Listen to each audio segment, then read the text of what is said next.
Hi everyone, it's me, and I don't know where Lee is. He's still up as usual, but anyway, just an F for Auntie, and the question mark must be saying whereabouts are you? I think Justin's gone now. To be honest, starts at 10:30.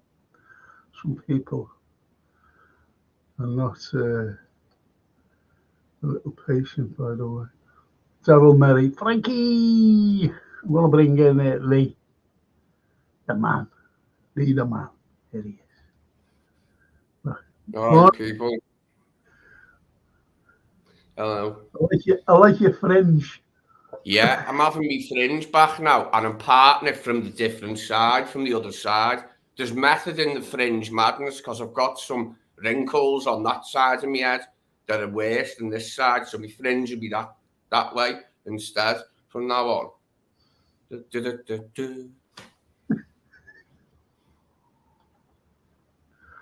used to have a fringe when I was at school. So did I. I haven't had one since I was a teenager, a fringe. Well, Daryl says Lee has dyed his hair. No, I haven't. This is can't you see the grey in it? Yeah, I had it cut short because I could see grey in it, but you can see it worse now that it's short at the sides, a few flecks.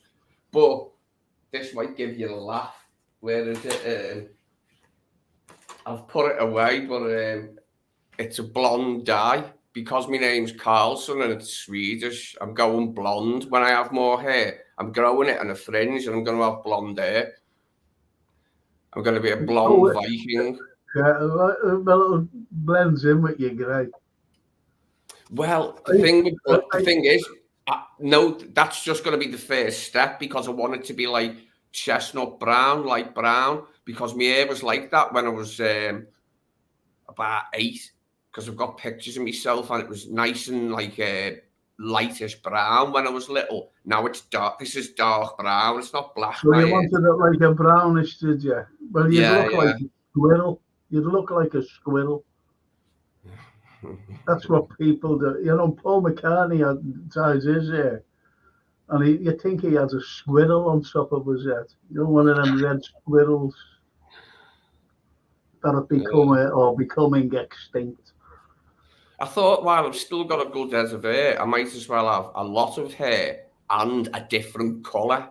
You know what I mean? A colour that suits me surname. When you think of Swedish people, do you think of them having blonde hair? I think you do a lot, don't you? So I might as well have blonde hair. The more north you are, the more furry you get. See, I come from, on my mother's side, the Italian lot. Southern Italy, so like me, I when I was younger, a lot younger, I was swarthy looking, and I had jet black hair. So that was me when I was young. A barmaid in Greece that I was talking to, should we say? This barmaid in Greece, she was convinced I was Greek until I opened my mouth. So to keep the subterfuge going for a laugh, I didn't say nothing for ages, and she kept going, "You're Greek, right? No, you are Greek, right?" It was like, and then I opened my big mouth, like, and my harsh Scouse voice came crackling out. She went, "Oh, you are some type of English person." It's like, "Yep." Well, I was in Turkey once, and years ago with my ex. Anyway, we were at a table, and she said, "I'm just running over there a minute." I said, "Oh, okay." Now I had on a white silk shirt, and a pair of dark pants. So anyway, I'm standing there, and I heard these girls, and they were all, I paid the bill and that, and I heard all these girls talking, they were all Scousers. And I went over to them and I said, "Are you enjoying yourself, laddies?" And they all, "Oh yeah, we're all enjoying ourselves. Oh, it's great here, isn't it?" And I went, "Have you enjoyed your drinks?" And he said, oh, yeah, it's been great. Oh, yeah, it's cheap as well. I said, well, ladies, everything is free. You can go and enjoy yourselves now. So the compliments of our restaurant. It wasn't a restaurant, it was just a bar, with tables outside. They all Yeah, went, yeah. and they all got up, and they all went. And the waiter was looking at him, he's running down with a bill. He's going, come back, pay the bill. Hey, Well, I Darren, was taken for the Turk, I've been taken for the Greek, always get taken for the, every time, I go to Italy quite a lot. And Darryl they thinks he always, needs a lady there with me new hair. He says he needs a beard for me new hair. well, that's what he says. Lee needs a lady with new hair, with his new hair. And Darryl says, Lee, the new Greek scouser, yeah? Yeah, you can become you and Samikas and keep it real. All right, lads. All right, keep it. I hope you will. Hey, keep it. What do you think of Jamie Phillips last night going on about FSG? And as Jamie at one point used to, used to have a go at them. And for some reason, he's like, last night, he was trying to justify the stance about FSG, because I remember saying to him a couple of weeks ago, if Liverpool would have, if they would have invested in the club, and I'm going back 2 years ago, 3 years ago now, and I said we needed new midfielders, and I said we would have won another Premiership, and we would have won another Champions League. That I'm convinced of. If that would have been more investment with better players. What But he do I said, no, always and he keeps going on about points. He doesn't realise that those points, we could have had more points. And I just got fed up last night. I just thought, I'm going to bed. So that was it. What do I always say about FSG? They're better than the previous owners, but with just a tiny little bit more money spent. I don't think Pep Guardiola would have won anything in England if Jurgen had been back from the beginning, just modestly, and they bought him like a good few centre backs when he came in with a goalie. When he came in straight away, centre backs, goalie, midfield, whatever. Can I come in here? Let me finish. Please let's finish, mate. Please let's finish. I don't think Pep Guardiola. I'm not interested in. I'm being honest. I'm not interested in Pep Guardiola. I'm only interested in Liverpool. League. Keep telling you that. Don't talk about anything about this. That's why I'm being passionate. I mean, I don't think he would have won anything if FSG backed us mildly, and I mean mildly, not sillily like Chelsea or City. If we were back mildly, like say, you should have just watched it last night, mate. And you can't really comment. You should watch these things. And I told you this morning to watch it, because there's keep it real. He changed his mind again and flip-flopped regarding FSG. That's what that's what Jamie does. He's a nice fella, but he just changes. He's a bit of a hypocrite. And he has a go at a girl, some girl, 25 years old, and she's a Scouser. He hasn't a clue about Liverpool. He hasn't a clue about living here. He doesn't get the vibe. Nobody does. I embrace all our fan base, no matter where they come from, but they haven't a clue. Some of them might just come up the match, go to match out, and have a pint afterwards and go home. That's it. They don't live here. And that's what's annoying. And they've got all these wonderful things, as they think, comments and opinions, but they haven't a clue. We live here. We're bred here. We know everything. We've got the psyche. They haven't. They just support Liverpool. And there's a good one. And as he says, same here, Frank. I just turned it off after a while. I needed to get my head down. What have I said to you, Frank, about a conversation in Liverpool is a bit like a boxing match. It's a It sparring match is, in it is, Liverpool. but Conversation. absolutely, you're 100%. But it's not like a boxing match as where, you're trying to dig each other. It's a boxing match trying to score points with opinions. But I love it. Love unfortunately, it. people are on there, as you know, Lee, Mm. people are on and they're giving their opinions. I'm the only one. This is the only shot, not this one.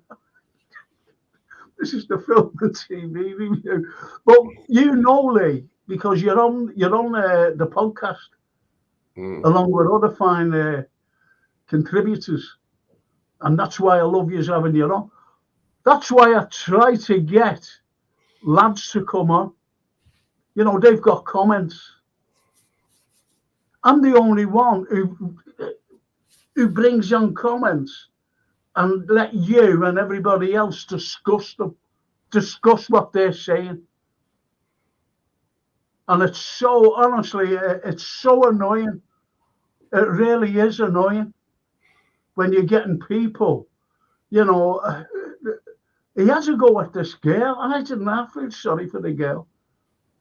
And Norman, he had to go back. He had to go back. And I said to him, and he's going on about Richard Hughes and Edwards, and he hasn't a clue what has happened. We do, I do. I know what happened. And I'm going back to last summer, but I couldn't say anything because I was told to keep stum. Because I knew Klopp was leaving because of Edwards. So I said to I put a comment up and I said, who would you rather have at our club right now? Would you rather have Klopp or Edwards? Wouldn't answer it. He wouldn't, because he was going on about Bowley. And he was saying, who would you rather have, FSG or Bowley? But someone, and he never answered it, and someone will have Bowley with deep pockets. Know what I mean? And he was going on about Manchester City. Man United, I'm sorry. And he said, Man United, look at that. They spent millions. They spent well more than us, but look at us. And again, he never looked at my comments, and I went, but if Klopp would have been manager of Man United, they would have won a lot more. They would have won a lot more if Klopp would have been their manager.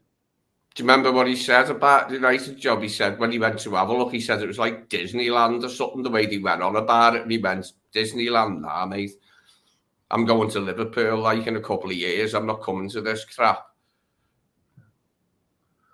I don't know. I'll have to go through some of these comments. Yeah, look. Lee gonna get the cane. Oh, mate, I used to get the cane and the strap. That was only going for 1 year. My first year in high school, they still had the cane and the strap. And we had a metalwork and woodwork teacher called Mr. Darlington. And he had massive hands. He had hands like shovels. And when you'd done something naughty, Darlow got you with the strap, which was a big leather strap. And it stung like buggery. You went, ugh. I shouldn't have put that comment up. I really shouldn't. I'm just going to go through some of these. They are commenting. Frank's passion is amazing, really is amazing to see this. Don't fall for FSG people. I'm FSG out no matter what. Now that's him, you know what I mean? That's Darryl. Good morning, boys. Some right bells supporting the Reds right now. Thank you, Paul. Thank you. And you're so right. And there's our Dennis there. Dennis, out of the incurable. It's over in Tampa. That's where he lives. He's an American lad. A big Red as well. And he's coming up. You love this, Lee. You're a music man, aren't you? But he's in a band. He's in a band, right? And he's coming over in the end of May, June, to play at the Cavern Club. I'll be there. But with his band, the Incurables. I'll be there to see the Incurables. Ask Dennis if he likes The Cure. Talking of Incurables. Well, no. Anyway, keep it real. I'm heading off to the gym, Frank. Are you doing a show later on tonight? Yes. Yes, I am. It starts at 8. He'll be on as well. And, but, you know, see you tonight. Keep it real. Keep it real. If you ever want to come on, mate, just send details, you know, your email or whatever. And we love you on. We will have you on if you want to appear. And hang on, Daryl says, sorry, but K-Mac the same FSG out. FSG in, I know. The hypocrites. The hypocrites. And I'm sorry to say that. You've either got one opinion. It's like Gapco. I don't think Gapco is good enough. I don't know about anybody else. I just don't think he's good enough. And someone said, give him time. How much time does that lad need? How much time does the lad need? He's been with us over a year. And he still hasn't, like, for me, improved. He scored tap-ins. He scored lots of tap-ins. Well, that's fine. But where is he in the pecking order when everyone's fit? From the likes of Mo Salah down to Jota and Nunes. Where is he? And now young Dan's has taken over in his I'm okay with Cody Gakpo and what he's done so far. No, that's well. Let me finish. No, Lee, stop it! I'm talking here.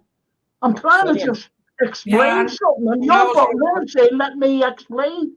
You've always explained. You go on and on and on. Oh, sorry. No, don't be sorry. Just let me finish. Then you can have your say, no matter what. Because I want to go on about these. Look, listen.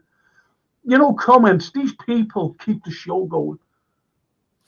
Just because we are with FFP, FSG are heroes.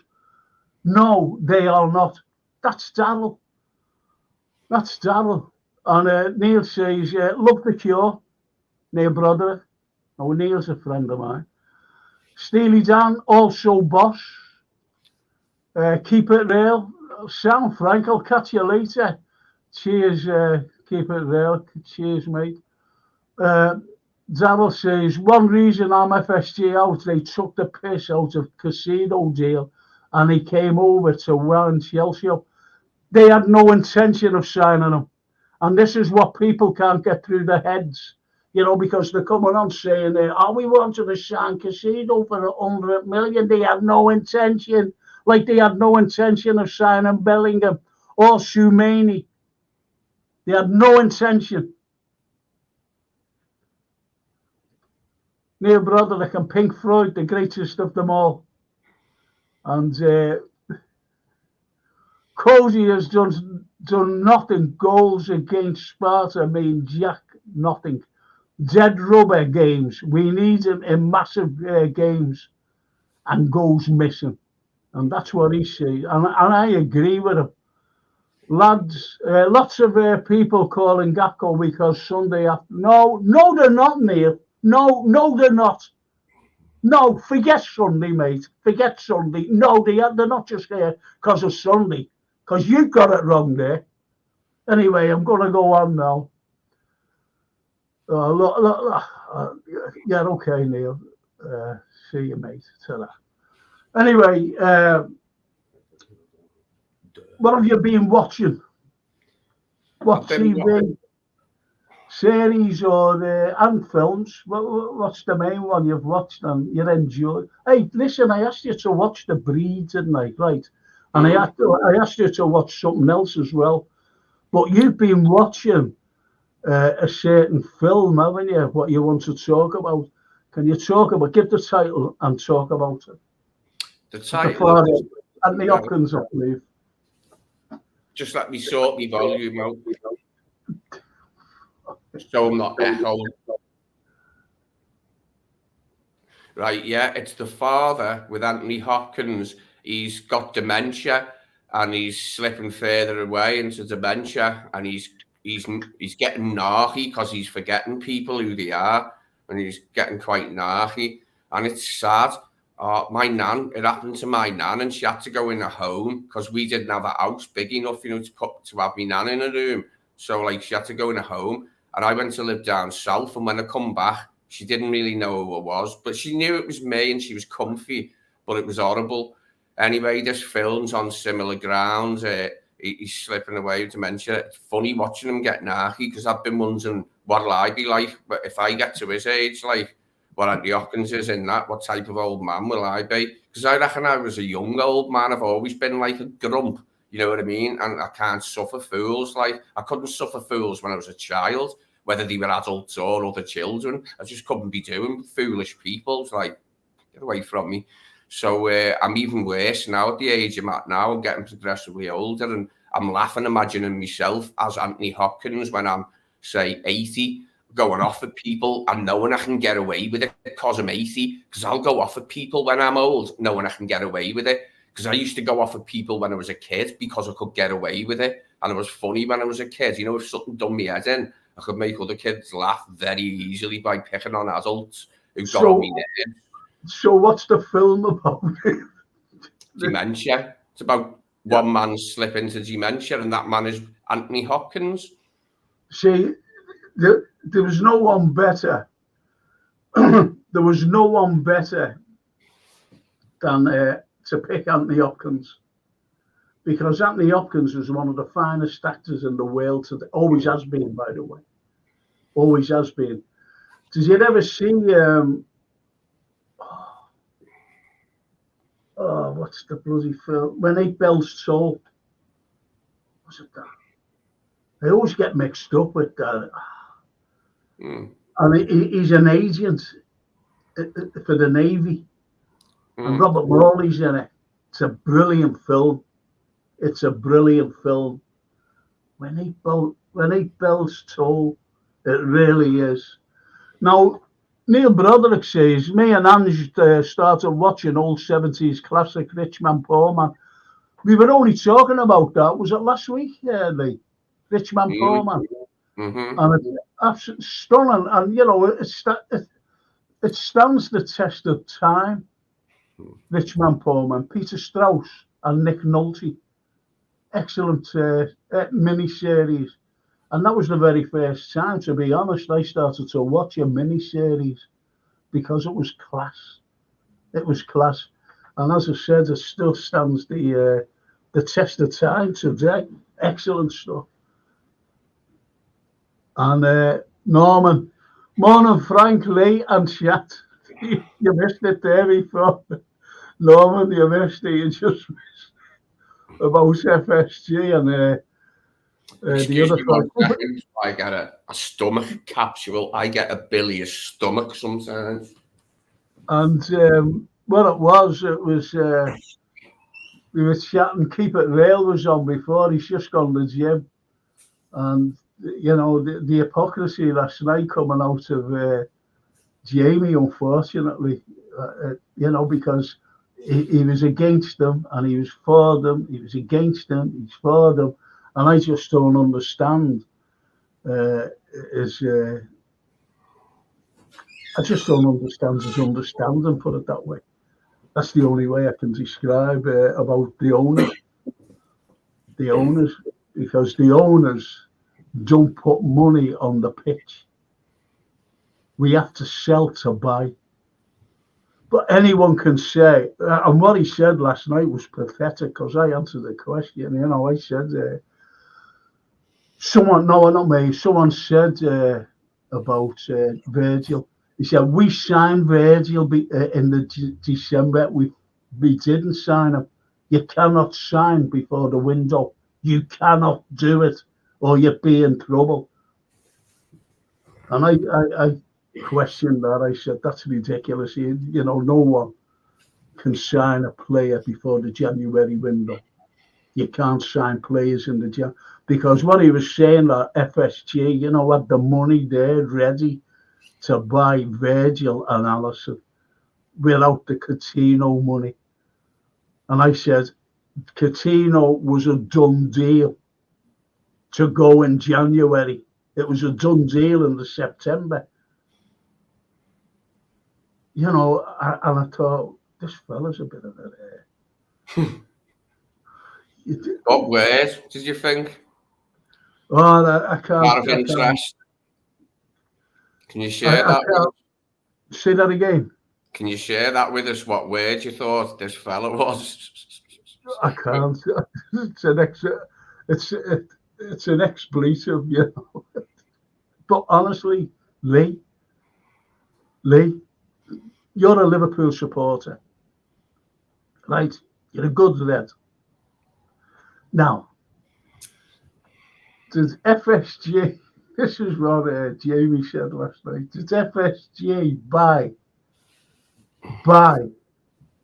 Allison and Virgil in the December? Mm. No, they bought Allison in the summer. They bought Virgil in the January. Yeah, okay, well, all right. Did they buy Virgil in December? Did they? Yes or no? No, they bought Virgil in January when the window Thank was you. open. It's as simple as that. But he was trying to say that without the casino money, I said it was already a done deal. It was already a done deal with the casino transfer when he went. It was already a done deal, and you can't sign anyone in December. So the money was already in place. See, what he was trying to say was that FSG bought them. But you know, he keeps. I'm not bothered. And K-Mac is another one. K-Mac is another one. Was it like FSG Secret Fan Club or something with them too? I haven't. Well, K-Mac I never wasn't on heard last it. night. No. K-Mac wasn't on last night. No. It was just Jamie, and he had no one on. He was just talking. He's just talking, just going like that, non-stop. So you know, he had no one. And you know, as I said, they don't know the psyche up here. And FJT says, I respect Liverpool a lot. We all do, lads. We all do. We all respect. We're all Scousers here. And if you support Liverpool, you support Liverpool. And that's the end of it. And I'm glad you're there. And Norman says, silly Frank, they tried to charge you £70 for the ticket. Furlough staff, Super League, PR spin, Bellingham, absolutely. Mbappe, rubbish, yes. Lied about casino deal. Just said all that. Norman, just said it. Just said it, mate. And just said all that. And you can't paint FSG how you like. Let's be honest, they have some plus point. What's your plus points? But for me, they missed massive opportunity to dominate under Klopp, and we could have had at least 2 more titles and 1 more Champions League. Absolutely, Neil. You know that. But what's the you know, some plus, some good? What are they? And do you know what? When people say, "Oh, well, FSG, or they, you know, how great they are," do you know what they say? Look what we had at X and Gillette. That's not an Look what argument. we had, and they took over them. That meant to I be a could have took cogent over argument. Liverpool and done a better job than them and these. Didn't put no money into it. People don't realise that. They just borrowed off the Royal Bank of Scotland, the 300 million. They never said, oh yeah, there's 300 million we'll buy Liverpool. Does anybody know that? No, I'm not interested in FSG. They would have invested in Liverpool like they should have done. It's hardly a convincing and cogent narrative to paint FSG as some excellent owners that we'd be screwed out. Yeah, let's say somebody else would have bought us for like 10p or whatever it cost off them to X and Gillette when we were going at a bargain price. Let's say someone else bought us and they did actually spend money. By the time Klopp came in, if he'd have had a keeper and centre-halves to start with, mate, Pep wouldn't have won anything in England. Yeah, no, agree with you, Lee.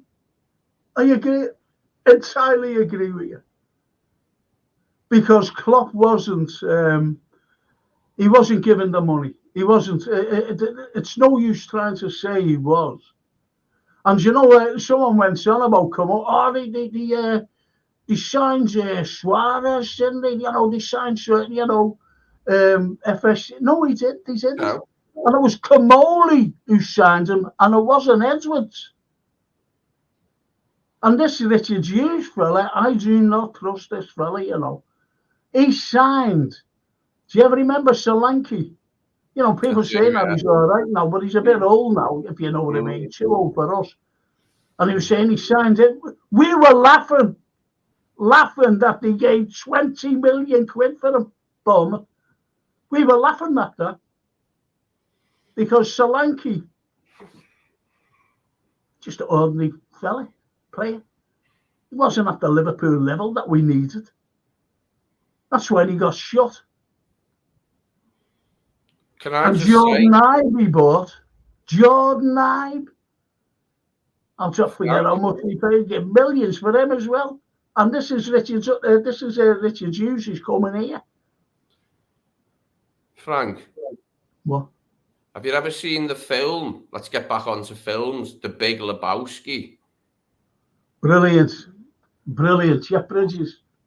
Anybody there who's making comments, have you seen The Big Lebowski? It's so funny. So funny. The old millionaire. Well, I've been thinking of John W. Henry. I asked you because I go on a bit of a tangent. Well, it's got the word in it, micturate, which means to wee, to urinate, micturate. And I said online, I'd like to micturate, then defecate in John W. Henry's swimming pool, so that when he gets up in the morning to go for his millionaire swim in the JWH swimming pool, that tears will bob dangerously close to his gaping billionaire mouth, like going. And like, but I said, if I micturate in the pool, it might go all yellow and put him onto the tomfoolery, and he won't jump in. So I'll just do a tear in it, like, I know that it goes in his gob, because that's how much I hate him, and he's ripped us off on transfers, and we could have won everything under Klopp with Pep getting knocked. Of course he has. His shareholders, they do not put any, and they, you know, they go on and say, oh, look what they torn up in Kirby, you know, the Access Stadium. Access sponsored it. The new stand. I'm not talking about the Annie Road now. I'm talking about the new stand. We paid for that. Liverpool Football Club. Not them. They've actually paid for the new Annie Road stand. And what did they do? They brought in the cheapest option. The due diligence was awful by Americans. And they went to Buckingham, who were having problems not finishing off Fulham Football Club. So they brought them in cheap rate. It still hasn't been finished. We're just tidying it up now, today, as we speak. The Annie Road stand. And that's what kind of people they are. They don't give a about us. Oh, well. And FGT, doubling awaits you got, yes. And you, hopefully, FGT. And Norman says, I'm sorry, Frank, but all this nonsense with Edwards as well.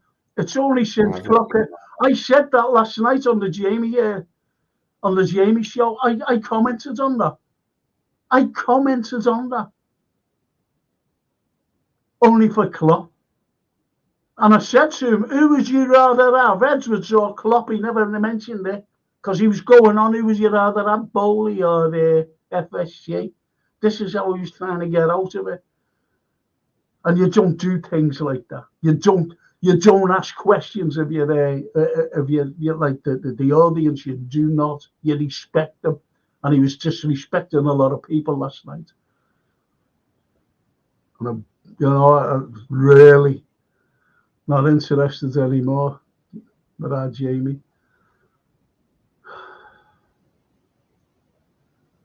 Since Klopp came in, his stock has gone up. You wouldn't Coco. You wouldn't think so. I don't know where Lee's gone. I think his little Wi-Fi's gone down. Allison and Verge were a trade. Of course they were. They were a trade. They were a trade. Wasn't that FSG? Yeah, the owners were saying, yeah, look, buy this and buy that, buy this. Suarez, for example, was sold. Suarez was sold to make money. To make money. Are you on now? You're all right? Mate, it's the bloody wire. It's driving me effing mental. I'm getting rid of this computer. I've got a new computer with a better, I think it's got a better camera. It's the wire on this old one, the power keep. I thought the power was on. See, look, I can't see me effing power now to see if it's up or down. Well, you're all right because you're talking and you're listening to me. And, you know, the comments being read out. Let's hope it stays on this time. I can't wait to bin this old computer off and start using my new one. I'll give you a new email as well. That I'm going to have a new email.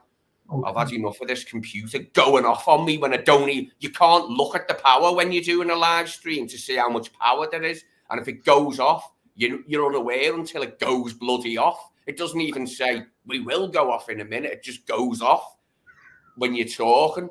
I was having a fit the other week when you were on with K-Mac, and I was swearing. You couldn't hear me swearing because, like, I turned the sounds off, and I was just like, you effing miserable B to the computer and the wire. I felt like throwing it out the sodden window. Oh, I thought that was to K-Mac. I'm having a drink of water to calm down. Great this show, isn't it? Talking about TV and films, coming on about Liverpool, and he wants water to calm himself down. Oh. Which means Edwards is a yes man, and so is Hughes, but we will see. Well, it's his mate, isn't it? Hughes is his mate, you know, from Portsmouth. And he then said, oh, he's a good fella, yeah. Oh, shut up. From Portsmouth to Bournemouth to the, you know, outer space, the next level. That's us. That's us. I'll tell you who I wanted. I wanted that lad Tim from West Ham. Steidman, is it? Steidman or something like that. Tim Steidman, that's who I wanted. He's brilliant, Tim. He's got an eye for players. But little does people know, if Liverpool went after, let's see. Let's pick a player. Any player, you know. Let's say Andre, you know, who we should have got. And FSC, the owners didn't want him, you know. They said, no, we're not buying him. You've got too many now. Like, that's what I mean, too many. You've got Sabozla, you've got McAllister, you've got Endo. You know, so you have enough there. We don't need this Andre fella. Right, so this is what it's all about. And we stagnated then. Then we brought in Gravenberch. Over a year ago, we brought in Gapco when we desperately needed a midfielder.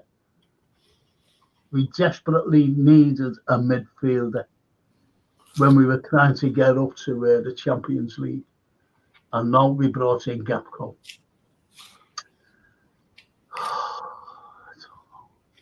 I don't know. Lee Ganzi. Morning, Frank. Hope you're good, mate. Have you seen much of Mickey Stark, Lee? No, I haven't. Lee. Why is there anything wrong? Don't say there's anything wrong with Mickey. Please don't. Please, Lee, don't say there's anything wrong. And FJT, free Enoch, free Assange, absolutely. Can you see it's up there over at Lee's heads? What I've got on every show that I do, my football show, my history show, and this show as well, free Julian.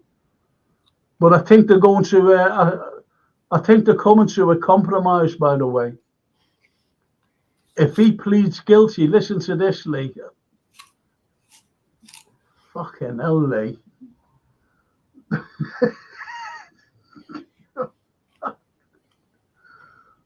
Oh, Jesus. Anyway, if the compromise with Assange is if he pleads guilty, he'll be set free. So what they'll have to do now is free Edward Snowden, because he did the same. The American lad who now lives in Moscow, they chased him all over the globe to try and catch him, to put him in jail for the rest of his life. So they'd have to do that. And also what they'd have to do, see, the Americans, they are, anyone who goes against them, you know, with the likes of Julian Assange, they wanted to put him in jail for the rest of his life. But if he was a minister or a president of another country, they go and bomb him. That's what they do. Bomb him. Bomb the country. Don't do that about us. If you don't coincide, you know, follow us. We'll come for you. And we put someone else in who will follow us. This is what Americans are like. Don't like them. I'm not talking about ordinary Americans, by the way. I'm talking about their foreign policy, their deep state neocons, horrible people, warmongers, the lot. Yeah, I feel intelligent Americans understand that when we have a go at their government, we're not having a go at all Americans. We're having a go at the government, and that's it. They all care about filling their pockets. I don't think that's another thing. Robert says, we won the European Cup and signed Sepp van der Berg. We played Fabinho and Enzo at centre-half because they would not buy us. This is it. And people are not getting that, Norman. People are not getting that. They don't get it. They do not get it.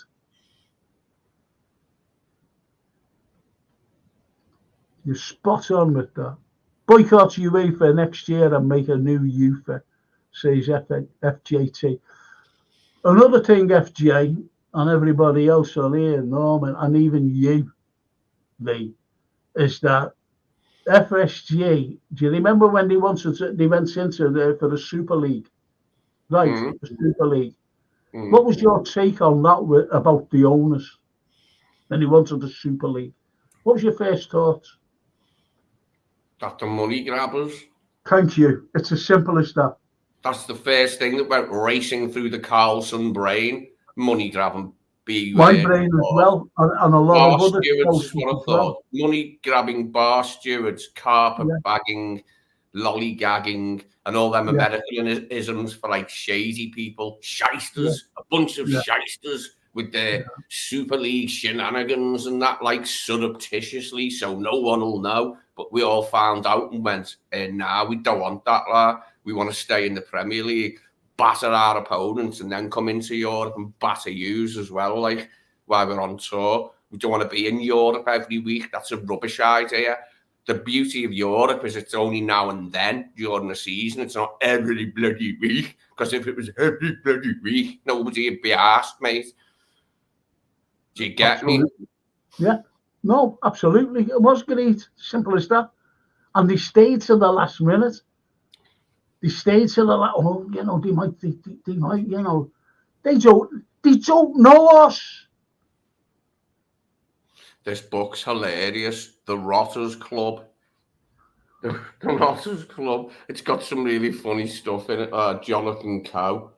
Oh, it's brilliant. Laugh me head off at it, like some of the stuff in it. He's got away with words. UEFA are very greedy, says FJT. Of course they are. Norman says FSG are masters of PR spin. You wouldn't cocoa. If people think we're going to get casino for that, I don't know. Go ahead. Light bulb moments. I've just thought of another film I want to talk about, because I've got the book of it as well. I've had the book of it for years. I don't know what they are, smiling, smoking. Klopp looked puzzled morning after, yes. See, he felt humiliated when he never signed. He really did, I was told it. He felt humiliated in front of Bellingham's family. And that was the end of it. I'm trying to say something, Lee, and that was the end of it. And going, is that a Clockwork Orange? Yeah. Mm. That's the book. And there's some representation of the film. There's Alex there getting his thingy on, having a fight and getting his eyes. What a film! What a story! What a book! It's dead funny. It's only This is 192 pages long. A Clockwork Orange, 192 pages. That's nothing, mate. You can read that in a fart end. And yeah, it's brilliant. And have you seen? You must have seen the film. Who's seen A Clockwork Orange out of these subscribers? They're not interested in their films, you can see. I know, yeah, we're FSG, innit? But Clockwork Orange, both film and book, brilliant, highly recommended to anyone. You know all the slang in it? It's called Nadsat, the slang that Burgess invented. He didn't really invent it, it's Russian. It's nearly all Russian. Some of it's Gypsy, like Slavic and Gypsy. And so like horror show in Russian, good is horror show, ORO. So he like changed it into horror show. You go, that's a real horror show, and stuff like that. And that's brilliant, though, isn't it? It's a brilliant film. I mean, Kubrick done it, didn't he? And everyone loves Kubrick. I love Barry Lyndon as well by Stanley Kubrick. Have you seen that? Barry Lyndon. Ryan O'Neill plays this Redmond Barry character who's a bit of a scoundrel and a soldier and a full-time scoundrel. Oh, it's one of Kubrick's best, mate. I love it. That Clockwork Orange and 2001 I like, but I didn't like the final Kubrick film. I thought it was a bloody miserable coda to a glittering career. I thought it was a stillbirth, that one with Tom Cruise and Nicole Kidman in it. Mate, it was poo.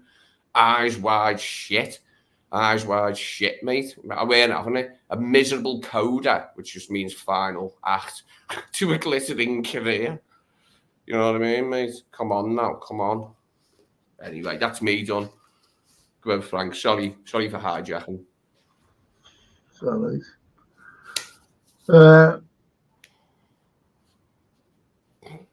Yeah, read that. And Darryl says Klopp is not tied. FSG have effed him over. Simple as that. I'll say no more. And Darryl, I just don't get the rubbish with defending FSG. Look at the players we have got on loan because of FSG. Did not want to spend Davis, Kabak, Moses, Mello. Absolutely. Exactly, Norman. The desperation bin reduced aisle stand at Aldi, says Darryl Merry. And you summed it up perfectly. Ireland's first football final, says FJT. We'll be there, don't worry. And hang on. Frank, have you seen the film The Magnificent 11, 2000? Gary Mayer, yeah. I'll inbox you the trailer. It's so funny. Yeah, I remember the title. That's all I'll say, Lee. I remember the title, but I've never seen it. But that's good, that. Yeah, inbox me. I might be able to get it up. Hey, Frank, have you got any idea if Gary Mathers or Mathers is related to Lee Mathers from the Lars? Yeah, that's him. Yeah, same family. Yeah. Yeah, thought well, so. Do you know John Power? Hmm. He's Francine's first cousin. Do you know that? Oh yeah, you mentioned that. That's good. That I like Power. Cast were good. The first few cast albums were good. Yeah, Cast were brilliant. Yeah. And so were the Lars. Lars First he goes. Yeah, only one album, but it's a belter. My favourite is probably the final song, Looking Glass. Oh, it's brilliant. Joel drums dead poignant as well, like in great lyrics. Oh no, don't go down to Doldrum. Ba-do-do-do. I can't see what's down for me. I think I'll run away to sea. Just get on the bus, get out the bus, and shout, get out of Doldrum. Great song, great album. Mark Simon says Kingpin was a very, very funny film with a one-lander ten-pin bowler, Woody Harrelson versus Champion McCracken, played by Bill Murray. Classic comedy. Yeah, Woody's a great actor. You know, he can play comedy and he can play drama, very dramatic parts, and in even thrillers. Good actor as and he. Do you know what? I bet you didn't know this, any of you, but Woody Harrelson. No, I'll tell you something about him, Lee, and you'll like this. Is he made of wood? How did you guess?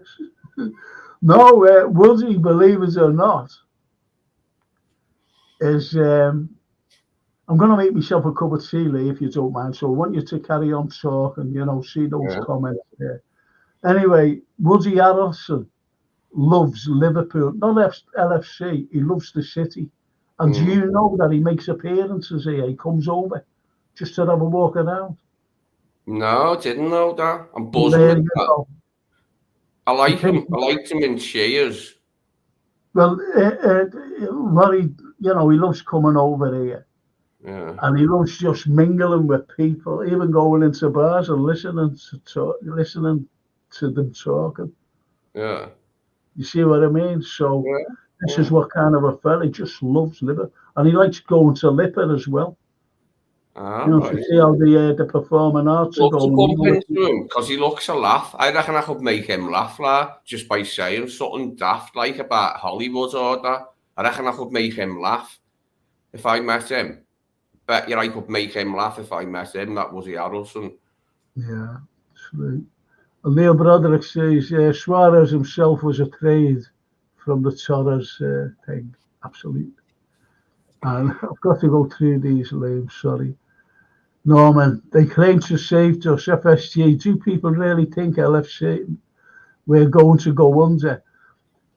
You're right there, because the Royal Bank of Scotland said Liverpool Football Club would never, ever have gone into administration. They had too much collateral. They weren't like the likes of anyone else, like Bury Football Club or any of those things. Liverpool are a big brand name, massive worldwide, massive. They would never have gone under. And even the Royal Bank of Scotland were made up. They were hanging on to all their assets. They were making millions. Mate, FSG got us for 2 bob, lad. He got us for nothing. Why didn't an Arab club? Them Arabs that bought City, they wanted us. But Hicks and Gillette said to them City Arabs, they said, we want a squillion bajillion dollars. And if you don't give us a squillion bajillion dollars up front, you're not having it. So the Arabs went, all right, you're not having it then, and pissed off and bought Man City.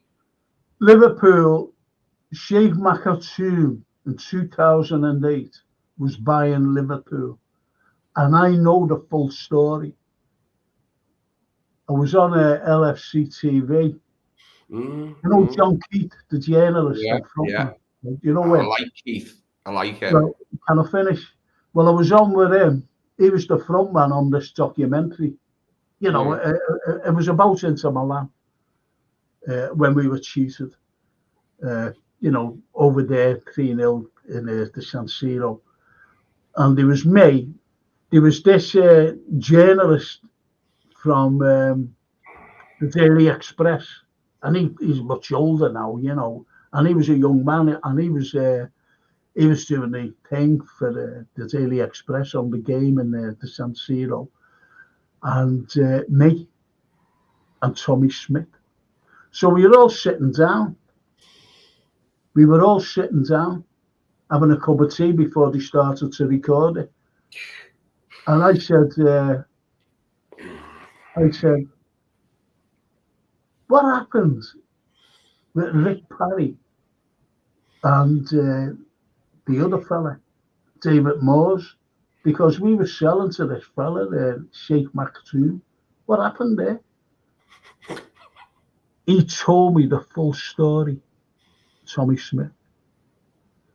And I'm like that. And John Keith, I looked at John, and John was like, saying, yeah, that's what happened. Couldn't believe it. What happened? So we would have been bought by him. Sheikh Maktoum. What are you laughing at? The name. I thought he's called Sheikh Mansour, the Man City one. No, I'm not talking about Manchester City, mate. We're talking about DIC. Different ones, different Totally buyers. Different ones, even before they were, known. Yeah, right. Even So, okay. Frank, even the Newcastle Arabs wanted Liverpool, but were too dear. Yeah, you carry on. Carry on, please. Yeah, this is the sad thing. Even the Arabs that have bought Newcastle wanted to buy Liverpool, as did the Manchester City Arabs. They all love Liverpool, but it was too dear, like Man United is. So they bought I suppose I shouldn't say the word anymore. It rhymes with hippo, but it begins with a GY. They bought a hippo club that had never won nothing or done nothing or been anywhere or nothing. And yeah, and that's what happened. Could have been us, mate. We could have been bought by Arabs, as far back as 2005, 6 or something like that. We could have had the Man City Arabs then if Hicks and Gillette hadn't have said, we want a bajillion, squillion, heck-trillion, mazillion dollars, and we want it all up front as well, or you're not buying Liverpool. And the Arabs just went, okay then, we're not buying Liverpool, bye, and bought Man City. And then we sold, and then Hicks and Gillette sold the club for, what was it, 300 million or something mad? It's less than we've spent on a handful of players. 300, something like that. It was some bizarre, penny thingy number. Yeah, and we could have had Arab owners and been a lot more successful. But we haven't had Arab owners and we haven't been a lot more successful, although we deserve to be under Klopp. With the limited resources Klopp was given, he was managed to bag the Premier League, the Champions League first, then the Premier League. He's got a couple of cups. We're after some stuff again. But that's all Kloppo got in. Was he been here 8 years or something? Mate, Klopp should have 8 Premier Leagues, really, and about 6 Champions Leagues here at Liverpool. Really, really, really should. If he was given sufficient money, if Klopp was bought a goalkeeper, if Klopp was bought Alisson when he came in and Van Dijk when he came in, and another, say, 2 good centre-halves to go with the midfield and the attackers we had, because we already had Firmino and Mane came in when Jurgen first came in, but we got Mane and Salah quickly. If they'd have bought Jurgen a good goalkeeper like Alisson right from the start and 2 good centre-halves to play in front of him, I don't think Pep Guardiola wins any league titles, because Klopp's team would be too good.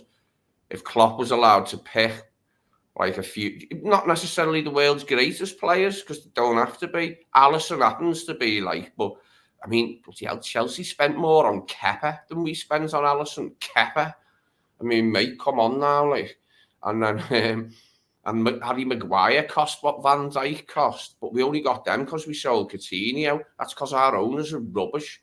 If we didn't sell Coutinho, Jurgen Klopp would only have won the Carabao Cup, probably, and maybe an FA Cup. He wouldn't have won no Champions League, Jurgen Klopp, no way.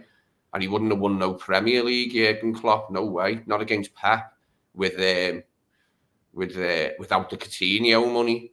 So we only got a good run and some trophies because we sold, because we ain't got the money. but our rivals have all got the money that we don't have. And that's what we've been fighting against. Klopp should have so many more medals. He wouldn't have nothing, mate. He'd have a Carabao, a crappy Carabao, a stale old crappy Carabao from FSG as owners. If we didn't sell Coutinho, FSG are dog shit, lad, I'm going to swear. FSG are dog shit. They're the worst owners ever, lad. They're only just a bit better than Nix and Gillette. Anyone saying that they like FSG needs a slap, in my opinion, and shouldn't come to Liverpool and walk around our streets saying it's shit. Definitely, mate. Because I'd consider throwing an egg or something at someone if someone was walking around my high street going, "The good owners, them." I'd be like, "Where's the shop with eggs? So I can egg this fool, crack an egg on their head. I'm gonna egg this fool for talking palpable nonsense and lamentable folderol." Well, anyway, Norman says, we're not after ridiculous sugar daddy, just someone who will help when we need to beef up the side, like in 2021, when Klopp had to play players out of position. And spot on, you're so right. Lee Gandhi, Mickey's fine, matey, don't worry, Tom, great, I thought there was something wrong. I really did, Michael Starr, great fella. I had him on my show. And when my show starts, my history, look at the head on me. You just said Mickey Stark and he was Sinbad in Brookside. Well, do you remember the old Sinbad films with that guy in? The old Sinbad films, and Tom Baker was in one as an evil vizier. You know what a vizier is, don't you? Yeah, I know what a vizier is, yeah. Yeah, an evil wizard. It's one of those Arabian Night things he was in, wasn't it? Yeah. It was Sinbad, one of Sinbad's voyages, and Tom Baker was the evil vizier, and he's dead funny in it, mate, because he was a boss actor, Tom Baker. I never knew he was a Scouser for years. Yeah. You didn't know he was Scouser? No, not for years. I didn't know he was a Scouser when I was a kid, and I loved him as he's the best Doctor. I'm not into Doctor Who, mate. It's not my thing. But I was into it. People who watch it always say that Tom Baker was the best ever Doctor. The best Doctor. And he brought a certain panache to the role, like. Yeah, well. Have you seen the outtakes, Frank? The bloopers where you see him and that canine, the robot dog, it wasn't working properly, and he goes, "Oh, effing dog," or something like that. You know what I mean? It bleeps it out, but he says effing dog for that robot thing because it wouldn't work. The prop had gone all wonky, and he has a cob on.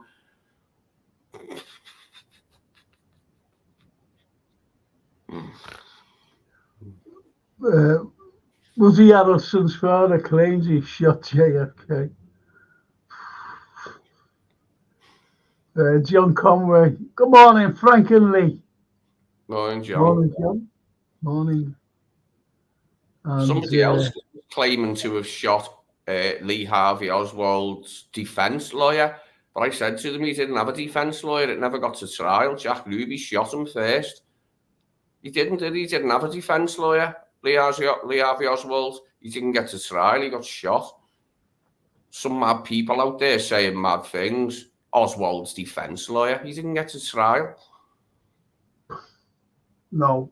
Well, he said, didn't he? Once he says, I'm a patsy, the people who really shot him, like the CIA, they went out, we've got to shut this fella up. We've got to shut him up. You got a fella who was dying of cancer, Jack Ruby, and said, yeah, we'll look after your family and whatever.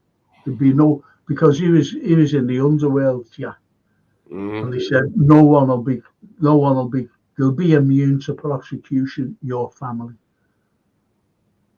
if you do this. And he said, yeah, he was allowed to go in with a gun, with all those police. And he just killed him. Hey, Frank, I've thrown that black chair away that I'm usually sat in. I got it down the stairs. It was heavy and it was shaped in a cumbersome manner, that black chair. Getting it down the stairs on my own was a nightmare. I ended up half throwing it down the stairs so I could get it out into the back garden and it can go. So I brought this two-seater in instead in its place. You do come out, you do digress with something. But yeah, give up with your insults. Hey, Anyway, my name, my username is Vase of Flowers. But it's just something I looked at in my room that I liked. But before it was Vase of Flowers, it was an armchair. That's what I called myself, an armchair, because I was sitting in my armchair typing all the time, like, you know what I mean?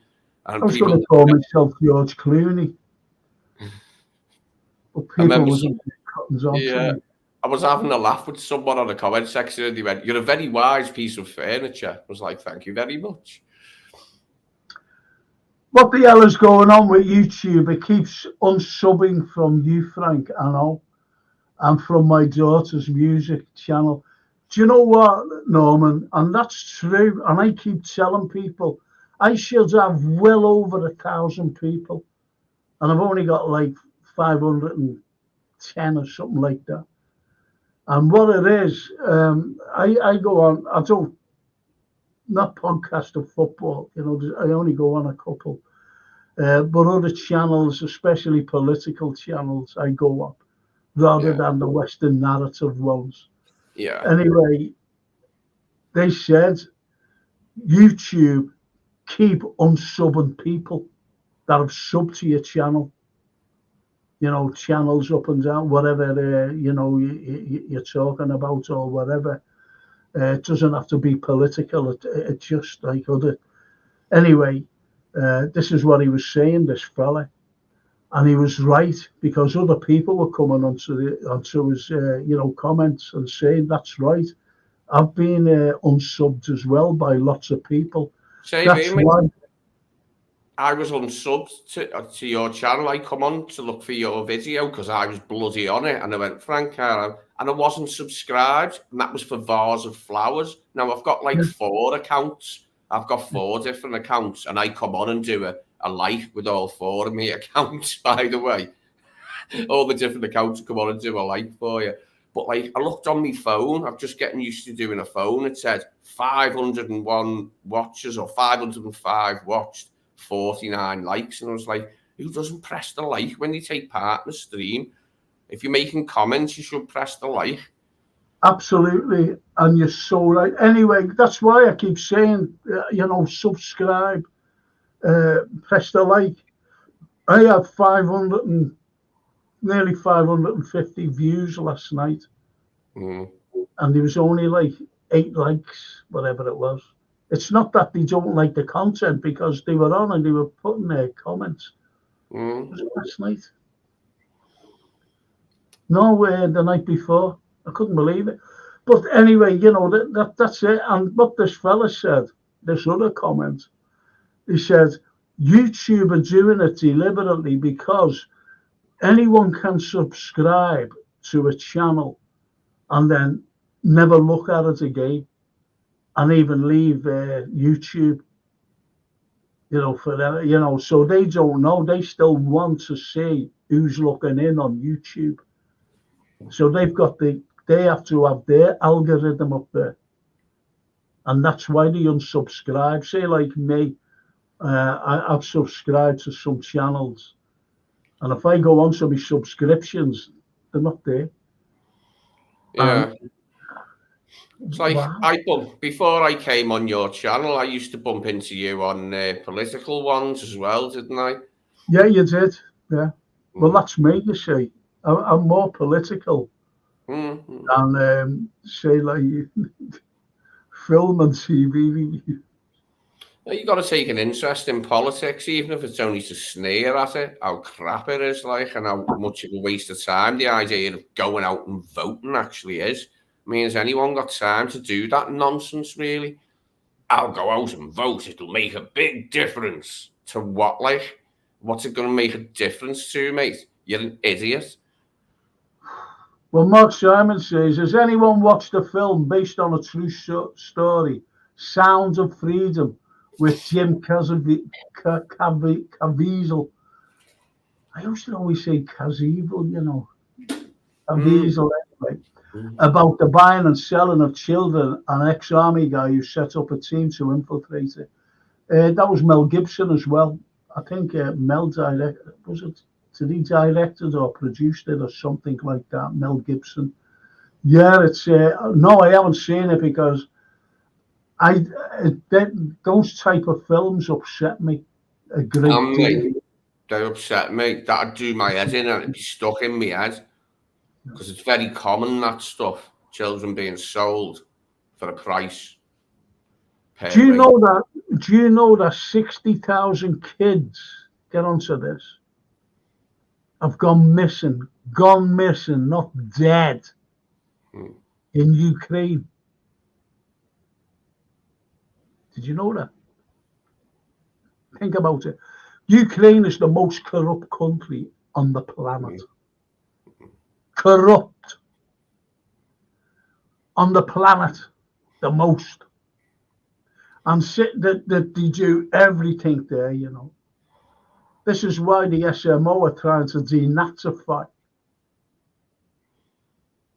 the country.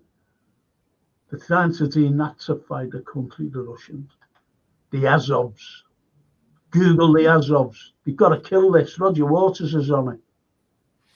Did you know that?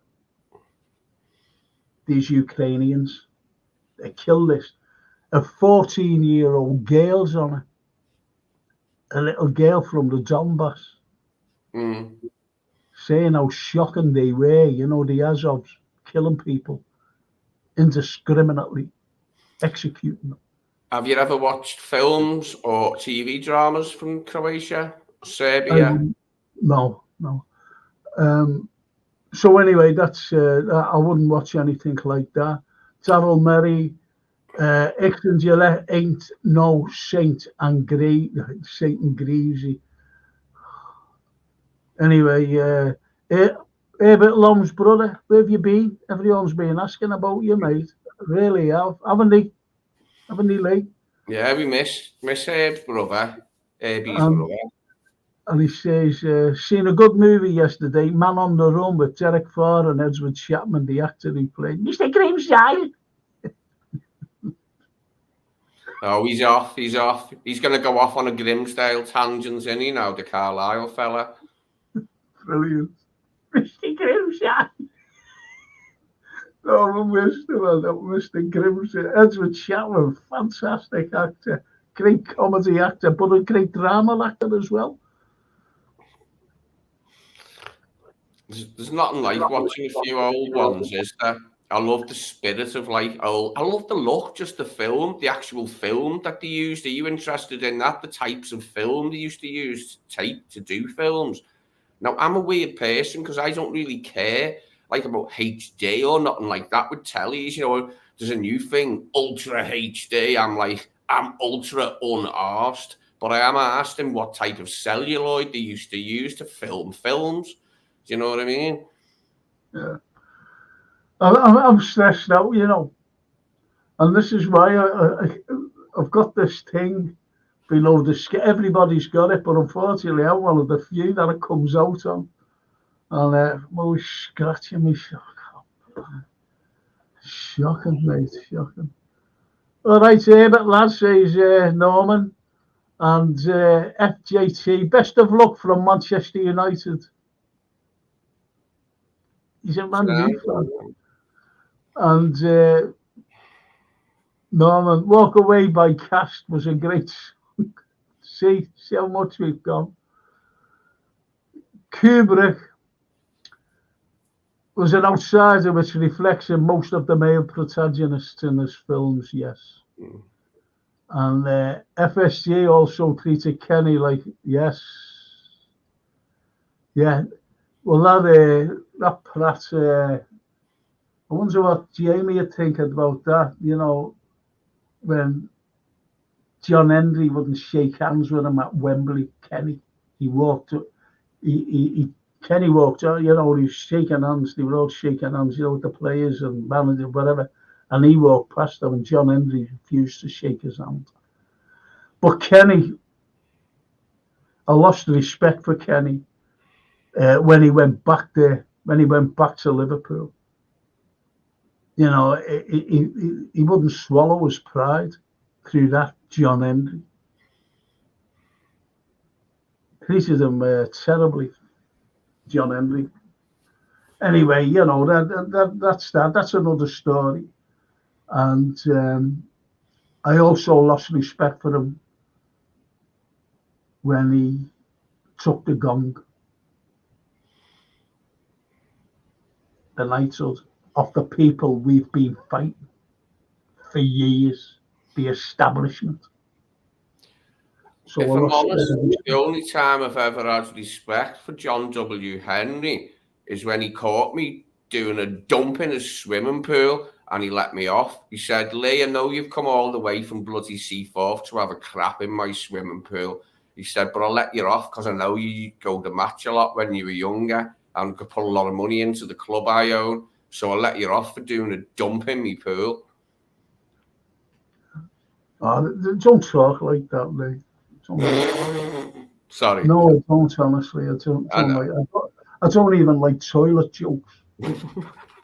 Honestly, I don't like things like that. Well, Old Trafford. Can we do toilet jokes for Old Trafford? Exactly, yeah. The old toilet. Wait till you see the ground they're getting, mate. Wait till you see the ground they're getting. And we've got Annie Roads. Do you know when you look at Liverpool's ground, square, like square. Okay, square. Now, you can see me in a square there, can't you? Mm. So you take where am I here? Like, you take away, it's hard to, you know, the corner there. You get the corners. It's very hard. We've got no corners, have we, on our grounds? Have you noticed that? We've got no corners. Why don't we round them off? Why don't we round the corners off to get more, to make it wider? Do you understand? Yeah. Certainly do understand.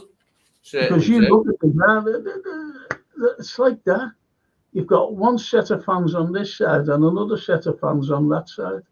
Why don't we just round it off? Yeah. Round it off. Very true, Frank. Spot on. How many seats would they fill on the four sides, by the way? On the four sides. You're adding thousands.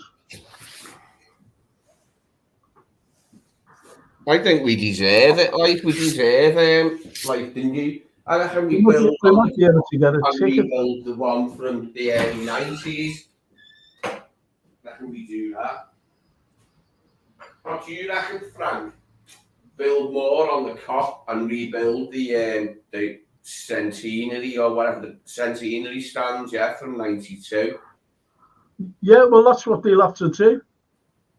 They'll have to build up because it's higgledy-piggledy.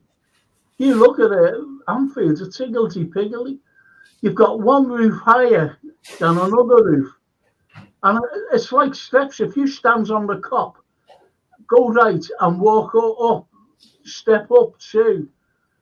You'd have to step up to the Kenny Dalglish stands. Walk along there. You'd have to step up again to get onto the Annie Road stands, and walk along and step up again to get onto the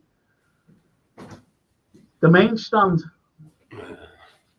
So it's Defo needs doing, doesn't it, Frank? We need it, mate. We can get loads more into our grounds who want a ticket.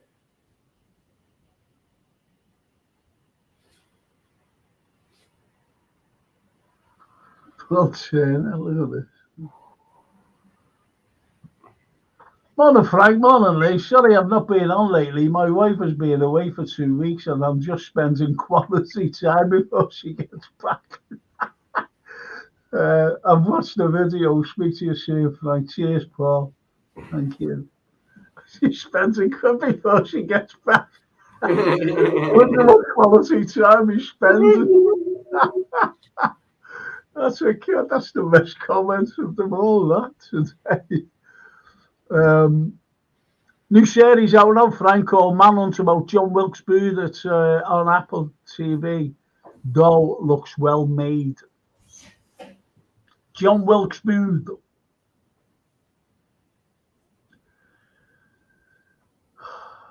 I wonder if it had something to do with what I said to these Americans. And I'm talking about big American conglomerate businessmen. So Terry Leahy got me. In fact, I've got a letter here. Got a letter there.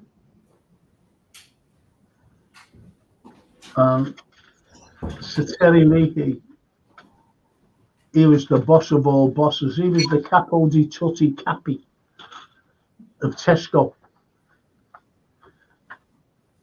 And he said to me, would you be, he got my phone number off someone. And he said, would you be willing to take myself and these American counterparts around Liverpool to show them the city? I said, yeah. And I did. And we went into St. George's Hall.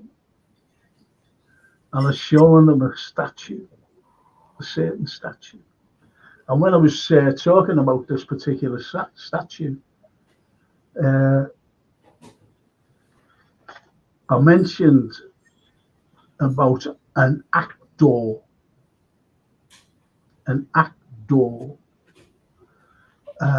Julius Brutus Booth, the Liverpool actor who played the likes of, Othello, Macbeth, all these people, Hamlet, all these wonderful people, because he was the star of the show. Liverpool, he was the star. And, people used to see him in the street and, oh, Julius, all right, Julius. Hello, my friends. I hope you come to see me perform tonight at the theatre. All this dramatic stuff. So I was telling them all about this fella. I said, Ali, you're a whopper, you are. Anyway, and he went like that anyway. They said, okay. And when I told them about Julius Brutus's son, because Julius Brutus decided to tread the boards in a far off place, because he said, I'm going, my friends, to a far off place where people will appreciate me, will appreciate my art. And he went over to America. And his son was not named, and this is me telling them. And he went. And his son's name was John Wilkes Booth. Oh, aye. Wilkes Booth broke his ankle when he jumped down, didn't he, Frank? Thanks, Lee. You never let me finish, mate. Do I interrupt you? Sorry, mate. I was just saying. No, I know what you're saying, but why should have just let me finish? Sorry. Should have just let me finish by saying John Wilkes Booth, and the people were aghast. Then you could have said, oh yeah, didn't he break his ankle when he jumped from the stage? Jumped from the balcony to the stage, yeah. You just jump in before people finish. That's what you do. That's your fault. Am I right? Yeah. Thank you. Pretty well known, though. I mean, everyone knows that, don't they, that story? Yeah, but no, they don't. These fellas didn't. These Americans, businessmen, big businessmen, big billionaire businessmen.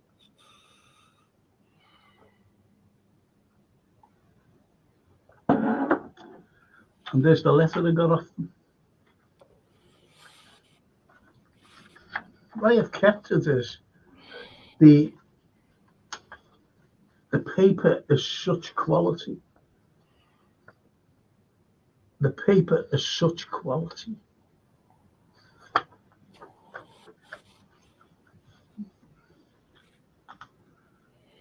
And I've got 2 letters, no, 3 letters. I got one off Ken Dodd. Ken Dodd wrote it.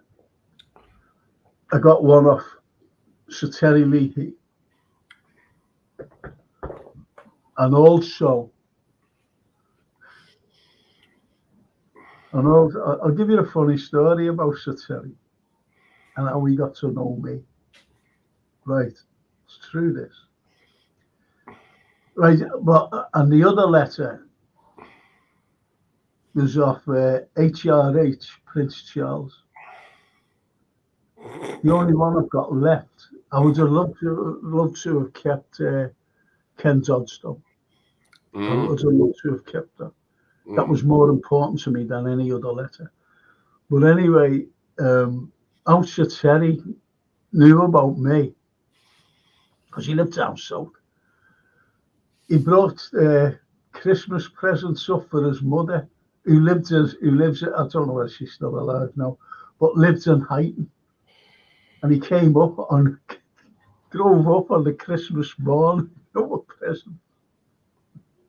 He went, this is what he's telling me. He said, I walked in with these presents. And she went, just the man I wanted to say, this is to his son, Terry. So she said, I want you to sit down. And he said, look, he said, I've just got in, just walked in. He said, how do you go to get, she said, sit down, I want you to watch this. And do you know what it was? I don't know who it was. Could have been one of her daughters or even a nephew or niece, whatever. And bought a DVD of me. Ah, for Christmas. For Christmas. And she watched it on the Christmas Eve. And she waited for him to come up. She said, watch this fella. I want you to watch him. Yeah, mate, a fine Christmas stocking filler, a Frank Carlyle video. All good children want to crank Frank Carlyle. Good. If I'd have known you when I was a child, I'd have wanted the Frank Carlyle versus Derek Hatton video. Because I was quite political when I was a kid, and I found Hatton funny, not because of his mullet, because of his Evertonianism and his loud mullet-esque shenanigans and that, like, hey, our members, what about our members? And you're like, I was like, who's this mullet-headed oaf with a Scouse accent? And it was none other than our Degsy with his mullet, the Evertonian. Degsy. But that was so funny. That was really funny. And he inquired about me, and he wanted, anyway, he got his number. I think he got his number off, he got me number off Radio Merseyside, and he rang me up. So I brought them around, and I told them that story about Julius Brutus Booth and John Wilkes, his son. And that's only what Herbert Lom has mentioned. Or was it Mark? Oh, yeah. Cedric Lopez. What a name that is. Big up, Frank. Started watching your streams because of the 12th man. Enjoy your stories. Mille grazie. Mille grazie. Great to see you. Great name as well. I like the Cedric. Yeah, Cedric's great. Yeah, it's a good one, mate. Cedric and Lopez. Lopez is Spanish, isn't it? But I just spoke Italian, you say. But we're all the same, aren't we? We're all the same. And I appreciate that, Cedric. I really do. I've got a pod tonight. I think the 12th man's on. I think he's on tonight with me. It starts at 8 o'clock BST, British Standard Time. I don't know what time it is over there. I think it's 1 o'clock. No, it won't be. It'll be about 4 o'clock in the afternoon on your side of the pond, if you want to tune in. Because you're coming on tonight, aren't you, Lee? I am, mate, yeah. Are you looking forward to it? I am, yeah, very much so. Are you going to talk about films and TV? No. I need a link, though, mate. I haven't got a link for tonight, yeah. You have? I haven't. I've got a link for this and for... Oh, yeah, I have. Yes, sorry, I think I have. Yeah, you don't I have. Sorry. Sorry, I forgot then that I've got me link for tonight.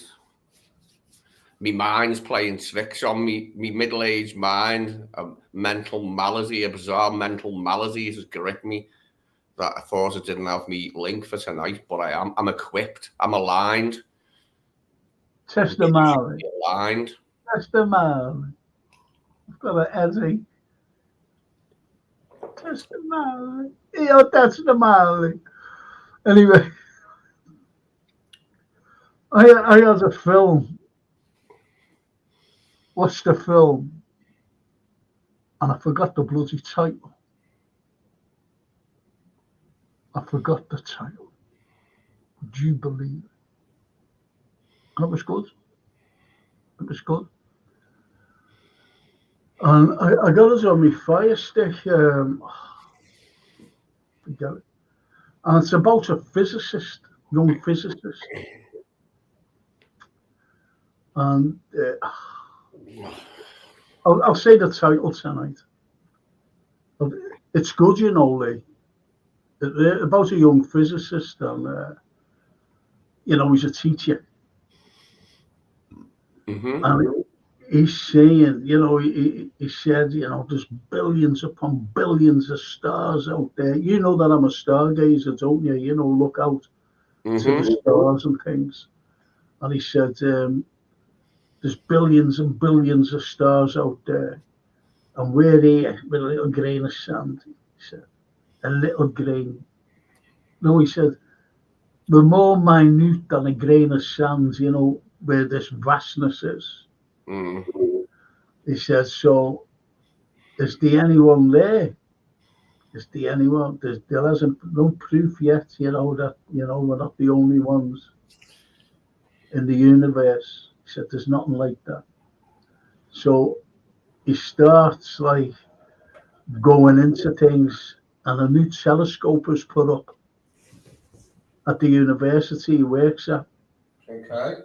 And he's warned not to move, you know, because you can move it with a computer, not to move the telescope out of a, you know, some sort certain quadrant of the stars. But what he does is he does move it, looking at a different angle of another quadrant, and he gets fired. In other words, he gets in trouble, and they fire him. And he's only a young fella, and this is where it starts. This is where it starts. It's good. I've never seen the actor before. He's an unknown quantity to me. And Daryl says, Cedric says, I'll be working, but I will try to watch it back. Thank you, Cedric. Love your name. Love your name, mate. Cedric. I wonder how would you shorten Cedric? Could it be Rick? Or Ced? Yeah. Or Sid? I think Rick. El Cid. Maybe people call him Rico sometimes, as in Rick, Rico. So don't know. And Daryl says, I'm on tonight. Got me link. See you tonight, guys. Let me know if I can call you, Frank. Oh, can I ask Cedric if he used to watch Beavis and Butthead, and if he remembers Beavis and Butthead and Rico Suave? There was a Hispanic pop star called Rico Suave, and his song was rubbish there. And Beavis and Butthead were watching it like and laughing. It was brilliant. It was brilliant. Do you know when what's the name of it? The Simpsons. Mm. Yeah, Sid for short. Sid, that El Cid, didn't I? Sid for short. Oh, brilliant, brilliant. I love El Cid. I love the film. That's brilliant. Yeah. What does El Cid mean?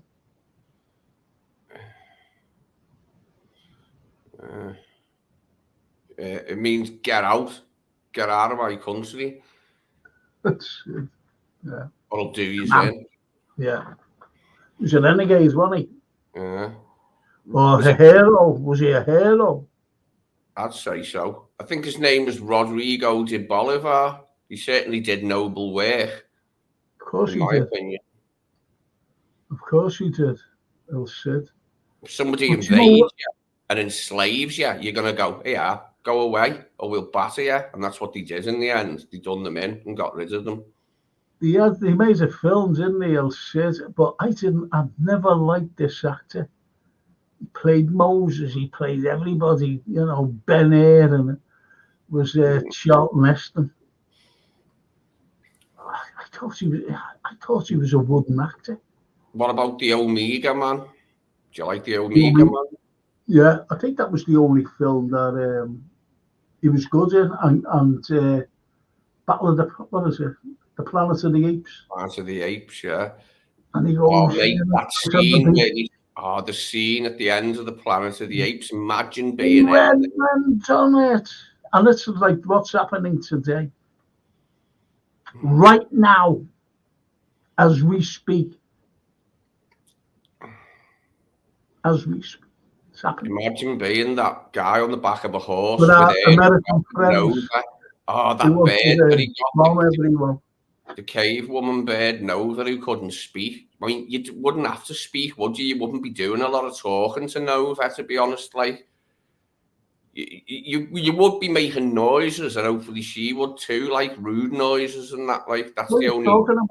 What are you talking about here? The end of Planet of the Apes. Oh, Planet of the Apes, yeah. I called it even then as a young man the Planet of the Dopes, because that's what we are. We are.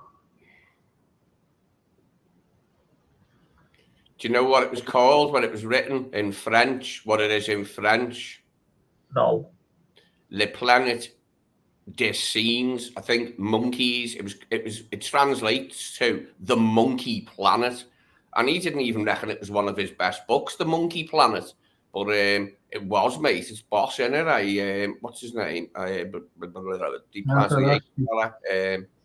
Pierre Boulle. Pierre Boulle. Oh, he's an interesting character in Pierre Boulle. But in the book, the monkeys, the apes, they have helicopters and that. They have helicopters. They're not on horses, mate, with rifles. They've got helicopters and technology. And humans are a pain in the bum to them, so they want rid of us. That's what comes out in the film, isn't it? Some great French writers. I've got a few French writers. I love French writers, mate. I love French writers and I love French cinema. I love it. See, you got Jules Verne, haven't you? Mm-hmm. Madame Bovary. Yeah. Hey, talking of Jules Verne, have you ever seen Jules Agiem? The French film, Jules Agiem. Oh, it's boss, mate. I love them, like, coming-of-age films. I love the Ingmar Bergman one called Summer with Monica. I didn't know, like, my surname was Swedish then, but I've always liked Ingmar Bergman anyway, because it's a director that people know about and want to watch. I watched The Seventh Seal first, and then I've seen his other stuff, like Summer with Monica. And it's brilliant, mate, because I love coming-of-age stories. I'm still a young man in my head. Like, I'm not as old as I actually am, mate, inside. I'm quite young inside still. Like, I laugh at, like... What's my first name? Francis. Right. Do you know my full title? My full name? No. Shall I tell you? Please do. Francesco Domenico. Your name's Francesco, not Francis? Yeah. No way. I thought it was Francis, mate. After my granddad. Francesco Domenico Volante. Well, my mum's middle name was Lee, so she called me Lee to go with Carlson. I don't think I'd have liked a Scandinavian surname because I've got two cousins, Carlsons, on the Wirral, in the posh part of the Wirral, Nina and Niels, Nils. But our Niels likes being called Neil. He hates Niels. He says, call me Neil. And I'm like, why, man? No, I think Niels is a great name. Yeah. Yeah. But my middle name's Stephen with a PH. Do you know the singer Fabian? Do you ever remember him? And the actor Fabian? Mm. Do you know what his name was? Fabiano Forte. And his mate was a lad by the name of Avaroni. Right? Avaroni. Franco Avaroni. And he Love became it. Frankie Avalon. And Fabiano Forte became Fabian. I have to Because say, the Anglo-sized their names. It's like here, this country. There was a fellow by the name of Thomas Steers, who was a Dutch engineer, water engineer. And he built us our dock. He built us our dock.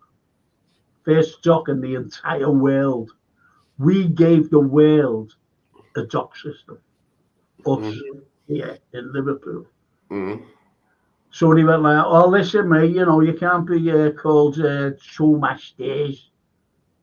So the Anglo-sized his name to Thomas Steers.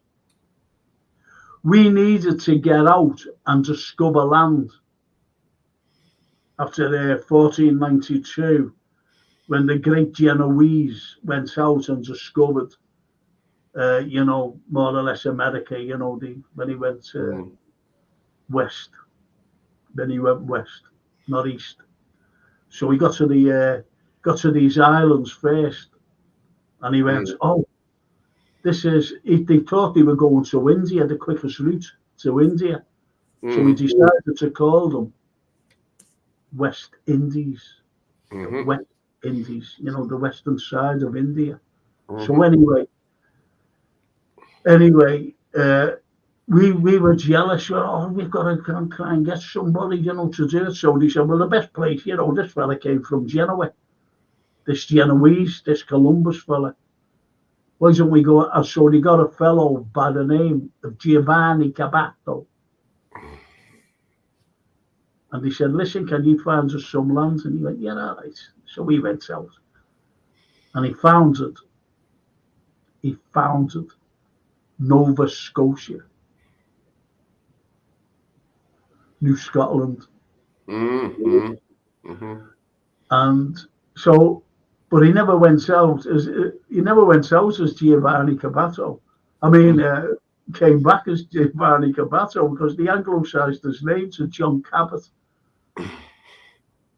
You see what I mean about how the Anglo-sized names, but the Italians, like, these young lads,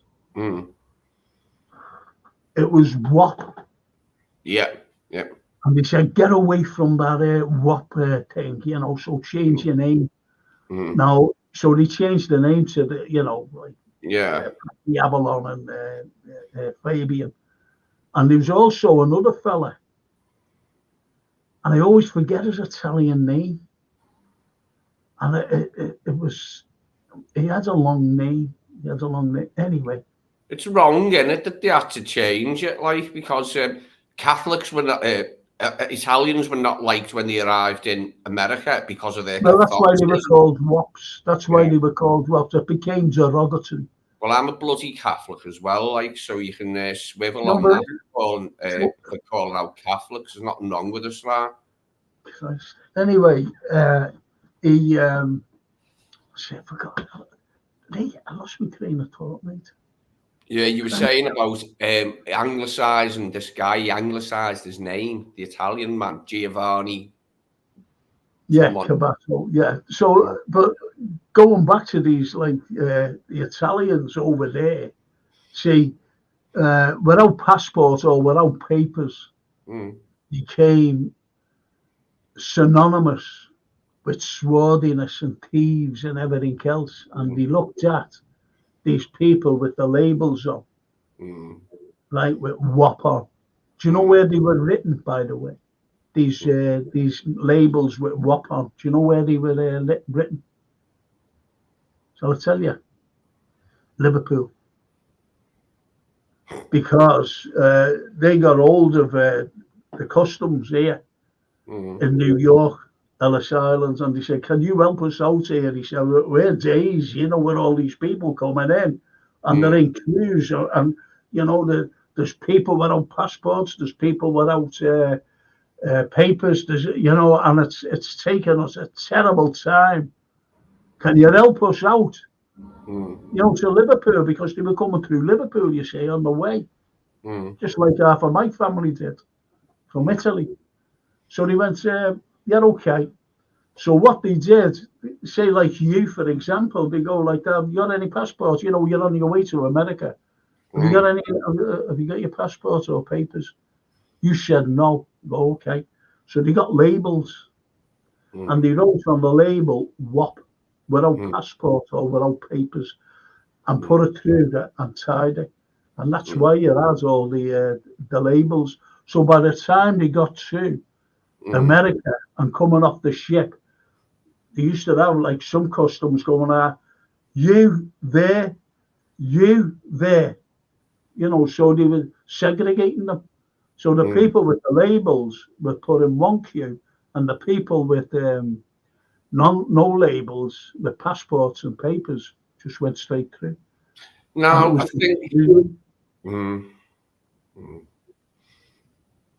I think we can both agree, like that. These Italian people who are coming and changing their names are definitely Europeans. They're Southern Europeans, but they're Europeans, and they were treating them like they were. Well, like I said, where my dad's family came from, it was closer to St. Petersburg than any city in Finland, closer to St. Petersburg, and Hitler called the Slavs Untermensch, didn't he? I don't know if I've got any Slavic blood in me, because it is a Swedish surname, but my dad's family were right by the Russian border before they moved to Liverpool in eastern Finland. I think it was Karelia, which is very icy and snowy. It must have been hard to farm there because they were farmers before they come to work on the docks here, the Carlsons. Spelt differently, and then when Hitler bombed Liverpool docks, my granddad changed it so we didn't get our windows done, because it could look, it's not how it sounds, Carlson, it's how it looked with a K and two S's. And well, if you have listened to my history show, I was speaking about a fella named Johannes Heim. Johannes Heim. And what a story of him. What a story about him. And he was born in my parish and went to my school. This Johannes Heim. One of the greatest stories ever. But he had to change his name. I think he had to change his name at the outbreak of the First World War. His family, he was born to German parents. Yeah, here's one for you, Frank. Your mum was Italian, but I think my mum's maiden name is French in its origin. It's Sargent, spelled Sergeant, Sargent. I think it's French in its origin. So if I do look a little bit European because of Swedish surname and French mum, something like that, I might not, you know what I mean? That Greek barmaid who I met out in Crete, she was convinced I was Greek. She went, "You look very Greek." I was like, "Oh, thank." I think it was a compliment. Like, it was meant to be a compliment. I took it as a compliment and kept messing, like, not saying nothing, so she could go off on one saying I was Greek. But I had a suntan. Imagine me with like quite a big sun, well, not a big suntan, but a good one from Ology. And like I looked a bit different, I think, with a tan. Effie, her name was. She was convinced there was a Greek. I'm going to say that to Marios next time he's on from Athens. Do you reckon I look a bit Greek, mate? If you just ignore me voice. The Greek Adonis here, like the Scouse Greek Adonis, Lee Carlson. Flight of Icarus. Oh, Icarus, fly you not too near the sun, lest thy waxy wings should melt and you fall out the sky with your big head about being good looking.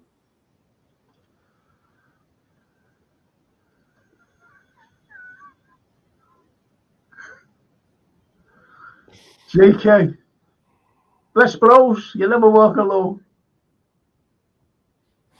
Hey, remember this? The growing pains of Adrian Mole. Remember when it was on telly? Do you remember it on TV in the 80s? I was in hospital. I was in Adrian Mole. yeah, I was in the Royal or Older Eye Hospital, and it was brilliant. He was in love with Pandora, the posh bird, Pandora's box. He wanted to open Pandora's box. Sorry, that's, it's not vulgar. I'm saying Pandora's box is a thing that holds many unknown delights, and this is where Adrian was going mad. And I remember going mad over birds when I was 14. I remember the nicest looking blonde bird in our year. I got a date with her, but I only got one date. And when there was Do you know what I used to read when I was little? What? Billy Bunter and Great Friars. I loved as I was growing up. Yeah. As I was growing up. Yeah. And you know what they said? They said, you're not going to believe what my IQ is, Do you want to know what my IQ is? No. Oh, yeah. So I tell you. Please, yeah. 168. That's impressive, that, mate. That's impressive, that. 168. Do you know what test I have took online? Your vocab test. And I've got like a staggeringly high verbal IQ for a 70-year-old. It only goes up to 70, like you die at 70. And even if I was 70 odd, I'm above like the best, all the best ones for 70 for my verbal IQ. That's good, isn't it? I've never tested what my IQ is, though, that other way where you get a number. But for verbal, I've got a good one for even if I was 100, I think it'd say I had a boss vocabulary for 100-year-old. I don't think it's that now, by the way, but anyway, that's what it was. And I went up to, what I read. What I read. And I read a lot of, I've read a lot of Russian culture. Dostoevsky, Leo Tolstoy. Have you read Notes from Underground by Dostoevsky? Do you know what? I started that. I'm going back years ago, though. Back years ago. Notes from Underground by Fyodor Dostoevsky is brilliant. It starts out, I am a sick man. I am a wicked man. I am an unattractive man. And I think my liver hurts, is how it starts off. That's the beginning of the book. Now, you're not going to put that down, are you? I am a sick man. I am a wicked man. I am an unattractive man. And I think my liver hurts.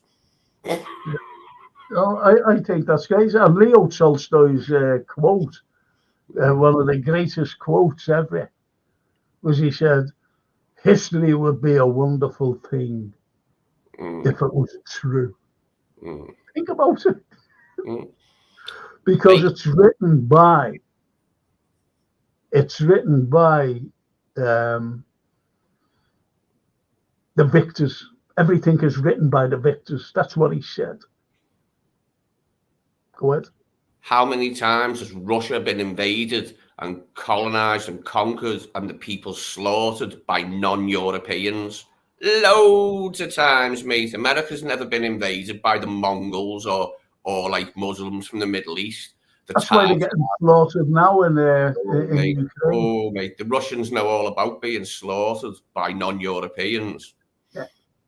That's why they're being battered today, the Americans, and the French, they've lost, like, I think, a couple of hundred French mercenaries. And as one American said, this colonel, not a colonel, he was a major. He says, once you become a mercenary, he said, do you realize what a mercenary is? A mercenary goes out to a foreign country, gets paid to kill that country's enemy. So you're killing for money. The murderers. Mercenaries are murderers. They've got no affiliation whatsoever with the birth of the country. He said, once you step in that line of being a mercenary, you're stateless. It's brilliant what he said. And I agreed with him. Well, I've always agreed with mercenaries.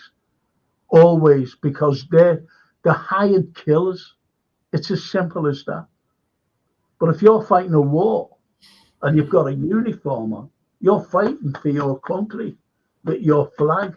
You're fighting for them.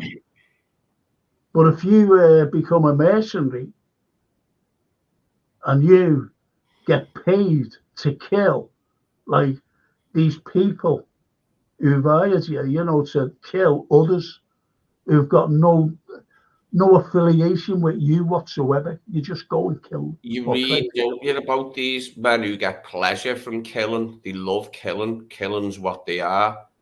You know what I mean? It's like being married with children isn't enough for them. I get no pleasure from my wife and children 3. So I like to kill the men. Sadly. That's the way it is. Sadly. That's the way it is. That's human nature for you. We're a barbaric race. We've got loads of technology now, but we're still a barbaric race in our minds. Human beings. And it shows up all the time. It never ends. Never ends, mate. When's there never not a war? There's always a war, mate. But a war like a bunch of animals is what we are. What about this? What about this quote from it's anonymous. There's no name to it. My dust has been sacrificed against tyranny. My dust has been sacrificed against tyranny. Meaning, nice quote. His kid he's been killed, and you go into dust, don't you? But he's being killed by tyrants invading their country. Tyrants. That's what he says. My dust is the sacrifice of tyranny. Brilliant quote, that. Obviously, he wasn't dead when he said it, but it's unless he came back. Yeah, I wonder if Plato did say. Did you ever see that film with Jim Carrey? It was called, was it something Bliss of the Spotless Mind? Eternal Bliss of the Spotless Mind? Where you rub out old memories of old girlfriends and stuff like that you don't want to remember because it's painful or something. And what are they? She's like a dentist receptionist, and she goes, "I like this quote," and said a quote from Alexander Pope, and she said the quote, and then she went, and this was from Pope A for Alexander Pope, and Jim Carrey was laughing his head off about how thick she was. She was fit, but she was thick. You know what I mean? But these people are very clever. They're academics, You get people. It's like say, let's pick it. Oscar Wilde. Unbelievable. What a man. And someone was talking to him, and he said, "Are you giving the hunt?" He said, "The hunt." Now, don't forget, this fellow was a big double in it. He said, "The hunt." And he said, "The unspeakable in pursuit of the uneatable." Think about that. Brilliance. The unspeakable in pursuit of the uneatable. The writers that Ireland has given us on this side of the Irish Sea. For anybody to call Irish people thick, like remember the Irish jokes when you were a kid? Horrible. Paddy and Mick do this, Paddy and Mick. But a country that's given us so many great writers, mate, there's no thick about the Irish in any capacity. Sure, the George Bernard Shaw. About the 1845 famine. And he went, how could there be a famine when the country was full of food? Think about that. Think about that.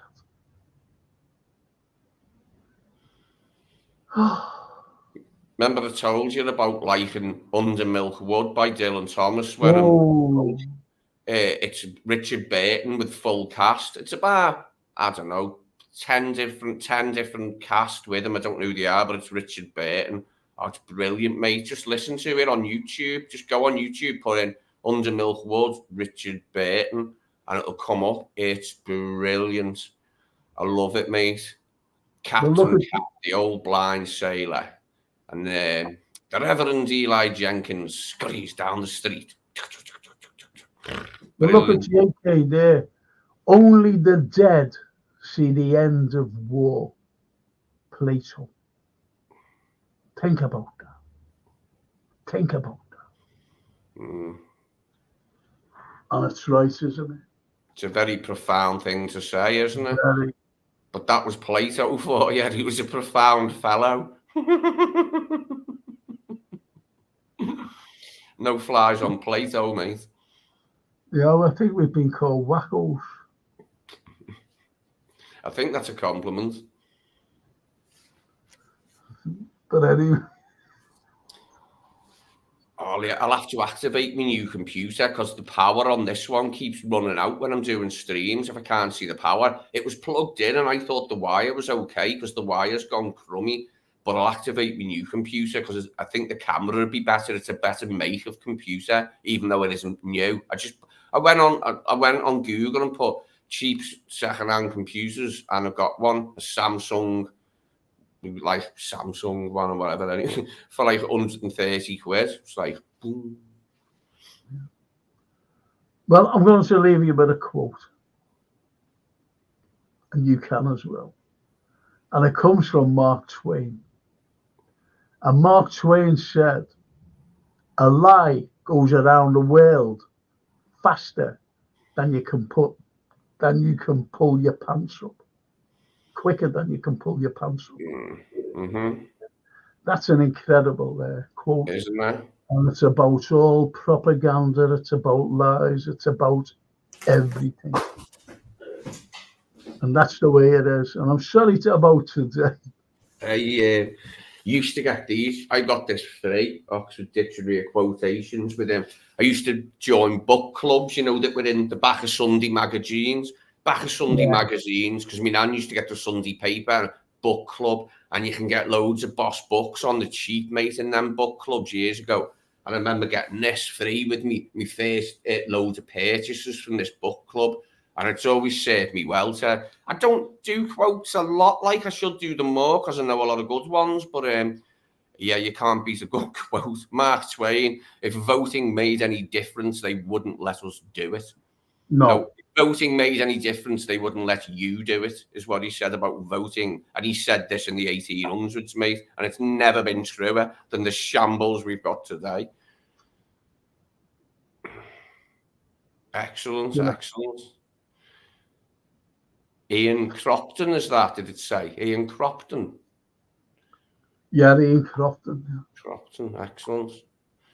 You've got to have your reading, haven't you? You know what I mean? It separates us from the animals, and libraries are free. Anyone can get a library card. So if you don't educate yourself about the way the world works, you're missing out. See that book? It looks nice. That's worth a fortune. Lovely cover. You know that? Yeah, beautiful cover. Worth a fortune. It looks it. Does he looks it? And it's a first edition. And it was printed in 1946 in New York. And why it's worth a fortune? Because it's a first edition anyway. Why it's a first edition? And any first edition is worth a lot of money, but this is a special first edition. It's of Macbeth, my favourite play ever. Is this a digression before? Oh, I love the beginning of Macbeth, the three witches. Yeah, when should the three meet again? In fair weather or foul? What is it? Oh, I used to know. Can I finish what I'm saying? Yeah. Please, thank you. Sorry. About the book. Because people are going, Why, you know, first edition is worth a lot of money. But Frank did say, but the price went up anyway, simply because this fella has only illustrated one book in his entire life. One book. And I've got it here. And do you know who the illustrator was? Salvador Dali. Oh, yeah, we were talking, weren't we, about Dali being in my granddad's encyclopedia, and that got me interested. And I hate it being here. Hate it. I can't open it, can't read it, terrified to handle it. I've got it here right there. Terrified to handle it. And that's this crying shame about my book. And, you know, you see people that just show you another one. But this isn't worth a fortune. This is my Bible. The thickness of that. And That's the it. pages are very, very thin. And the writing is very thin. Mm-hmm. It's like, I was going to say, that's a weighty looking tome. it is. And it's everything. It's all me poems. It's me sonnets. It's everything. Have you ever tried reading Paradise Lost by John Milton? I had to do it for A level. And I did Chaucer's Canterbury Tales. Oh, yeah. And Chaucer, John Milton, did you know that he was the only writer during the Civil War that Cromwell allowed to write? Everyone else was banned from writing. Did you know that? No, I didn't know that. And think about it. He wasn't like a Puritan such. And he wrote Paradise Lost, right? And his follow-up, Paradise Regained. Think about it. He was blind, you know. He went blind. Did you know that? I tell you what, I didn't know until I met this student in work a few years ago. I was working with this student lad. He was from up by Newcastle, but he made a home and stayed down here. And he told me Milton Keynes was named after Milton, who wrote Paradise Lost and other books, and Keynes, the economist. So they put Milton and Keynes together for the new town. I think Mark's gone. Back to work now, fellas. See you later from sunny Gibraltar. Thanks for the tip on the Nick, Mark. I'm enjoying the Nick. It's a laugh, that, seeing Clive Owen getting all freaky. He's good, Clive Owen. Big Reds as well, you know. Did you know? I didn't. Clive Owen. No, I never knew. No, I didn't know Clive Owen was a Liverpool fan. I love her because I love Clive Owen. Oh, blimey, like. Anyway, Mark, give Gibraltar back to the wonderful Spanish. It's their land. Gibraltar's their land. And Herbert Lom's brother says, who first said the whackers, Frank? Wasn't Tarbuck, was it? No. It was a fellow by the name of, his name came to me. Rob Wilson,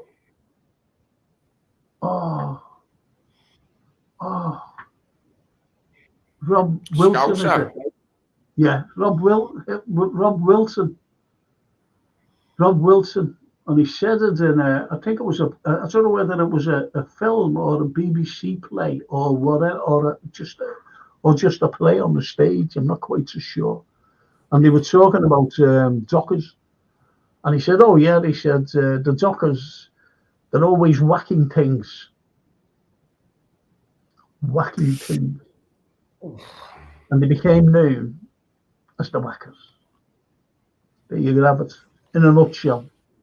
Rob Wilson. How's that?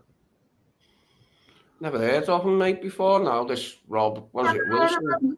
Oh, have you heard of Arthur Askew? Yeah, You heard of Ted Ray?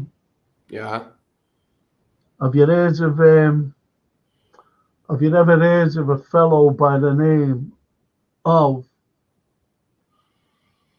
what's his name? What's his name? Derek Hatton. Yeah. I'm only joking. I'm only joking.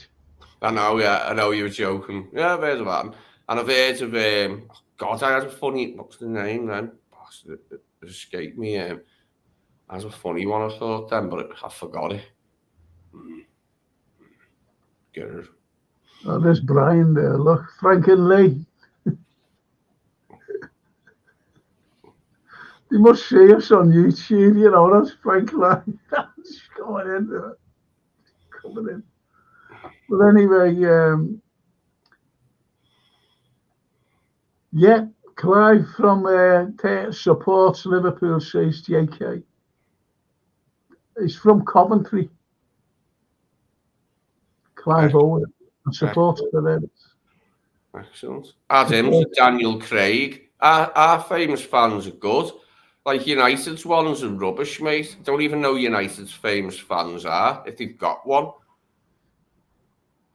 Yeah, they're a bit long. I don't know Rob Wilton. I know obviously Arthur Askew and his side man Chester Drawers. Remember him, Chester Drawers? Yeah. Chester Drawers, yeah. Have you ever seen Will A? Will A. No. Will A? Well, Will A, you know, I love him. Will A. Boys will be boys and all this. Absolutely amazing. Absolutely. There was a gang of smugglers and they were going over to France to bring goals over there or back. I'm not quite so sure now. And he was the headmaster. Well, he wasn't here. He was just a school teacher, you know, with the cap and gown. And all the lads would go. And in the classroom, the schoolboys, was Charles Autry, Peter Ustinov, you know, all like stalwarts who grew up into major people. And there was this fella, and he was sitting there like that. And he was doing a test. And he walked up to him and he went, "Here, how old are you?" And he looked like that and he went, and he was a man. Dressed up as a little school kid because he was one of the smugglers, you see, wanting to go over, you know, with the school. It was not that funny. It was so funny. And he was cheating. He was cheating the, you know, the exam because he had a patch on, you know, with a patch on his eye. And when every time Will, you know, turns his back on and walk back here like that with the eye patch, he pulls it out, you know, to read the answers and put it back again. Unbelievable. Just daft things. But anyway, shall we finish now? Because we've got this thing to do tonight. Yeah, research, Google, Arthur Askew's quite unknown sidekick, Chester Drawers. He was from Chester as well, Chester Drawers. That's why. Actually, he got his name from seeing the back of the paper in Chester. It said Chester Drawers again when they drew with another football club. And he went, "I'm having that name, Chester Drawers." Did you ever know Jimmy Clitheroe? Did you ever remember Yeah, that? because I'm a big Morrissey fan. And when Morrissey first met Alan Bennett complained that Morrissey said outrageously early in the conversation, "Do you know Jimmy Clitheroe?" And Alan Bennett, said, yeah, I did know Jimmy Clitheroe, but Morrissey was obsessed with him. There's a song on Morrissey's first album called Little Man, What Now? And it's about Jimmy Clitheroe. It was a child star, blah, blah, blah, 4 seasons passed and they axed you. It's a brilliant song. Well, he had a TV show, didn't he? Like a little sitcom. Yeah. Molly Sugden was his auntie. Oh, yeah, I didn't know. It was his mother. It was his mother. And the nephew was a fella named Danny Ross. And all as you're there was Danny Ross going, Auntie Molly. It was Jimmy Clitheroe always hit him, sneak behind the chair, pull over like that, and bump, hit him on the head or something. Auntie Molly, I'll belt you in a minute, Jimmy. Oh, shocking. Wasn't the show called... That's how I grew up watching them. His show was called Just Jim, wasn't it? Just Jim. That's right, just Jim, or Jimmy, was it? Just Jimmy. Oh, the Morrissey song was brilliant. It was just Jim, because there was a Just Jimmy, wasn't there? Yeah, as well, it was just, I've seen the beginning of it, and it says Just Jim, and you see Jimmy Clitheroe licking a lollipop, a big round lollipop, going licking this lollipop. Anyway, I've got to be ready for tonight.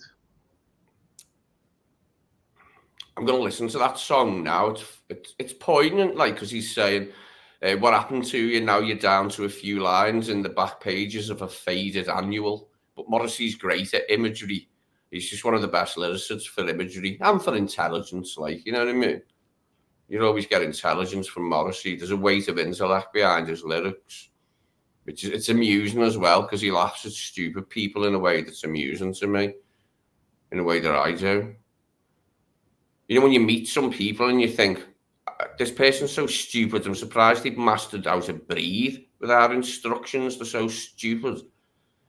And I definitely don't think they can write their name on paper. They probably just sign like an X or something. Some people are that dim-witted, they're that dunderheaded.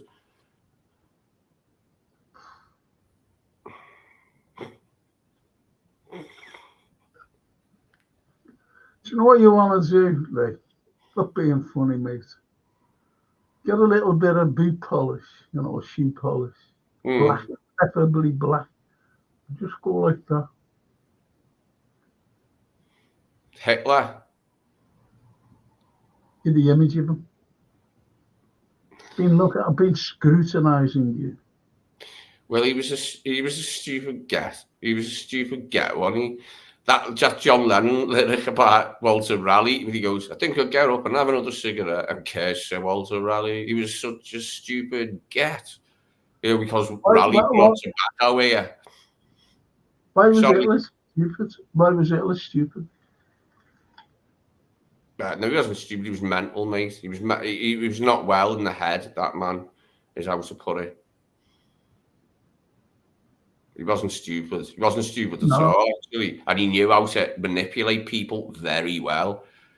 In just a few years, he had his way. Now, there's nothing stupid about him. He's just I meant in a mental way, if you follow. I hope that's what people derived from my outburst of calling him. He was a mental head, is the best way of putting it, who should never have been in charge of anything, any country.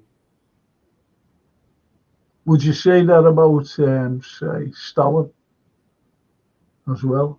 Yes, I'd say about Stalin. I'd say it about people in dictators in the Middle East and North Africa. I'd say it about dictators in sub-Saharan Africa.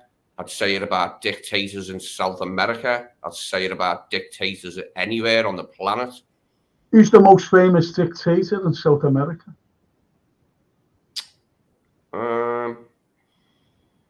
Well, Cuba's not South America, so...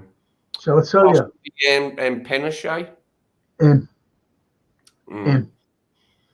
did you know that Margaret Thatcher? Do you know that Margaret Thatcher loved them and invited them over to 10 Downing Street, and he was filmed and photographed and everything, waving with Margaret Thatcher by her side. Please, sir, can I just say that Margaret Thatcher would happily have thrown a lot of Scousers out of helicopters in the way Pinochet did to socialists. If Margaret Thatcher could have thrown Derek Hatton out of a helicopter, she would have done. Yes. And do you know? Tell me I'm wrong. Tell me I'm wrong. You know, you get all these people. Now, you know what's going on in Gaza? Mm. You know what's going on in Gaza today? It's been going on since 1948, right? With the Balfour Act and all this. Yeah. Anyway, when the British were there in 1948, you know, hands on over, whatever. And they were trying to keep the peace because the Jews hated the Palestinians then. They seen them as an inferior race, like they do today. So anyway, there was a fella, one of the terrorist leader named Begin, Mohammed Begin, right? And he captured 3 British soldiers, sergeants, and he hanged them from lampposts. And he was wanted by the British government, dead or alive. Wanted, dead or alive. Begin. You never heard of him? Begin. No. Begin. Begin. Horrible little man. Terrorist. But he became leader of Israel, you know, the government. Have you ever seen the... And I would guess who invited him over to number 10 and stood with him on the steps of... Have a guess, who was it? Thatcher. Yes. That's what kind of a person Thatcher was.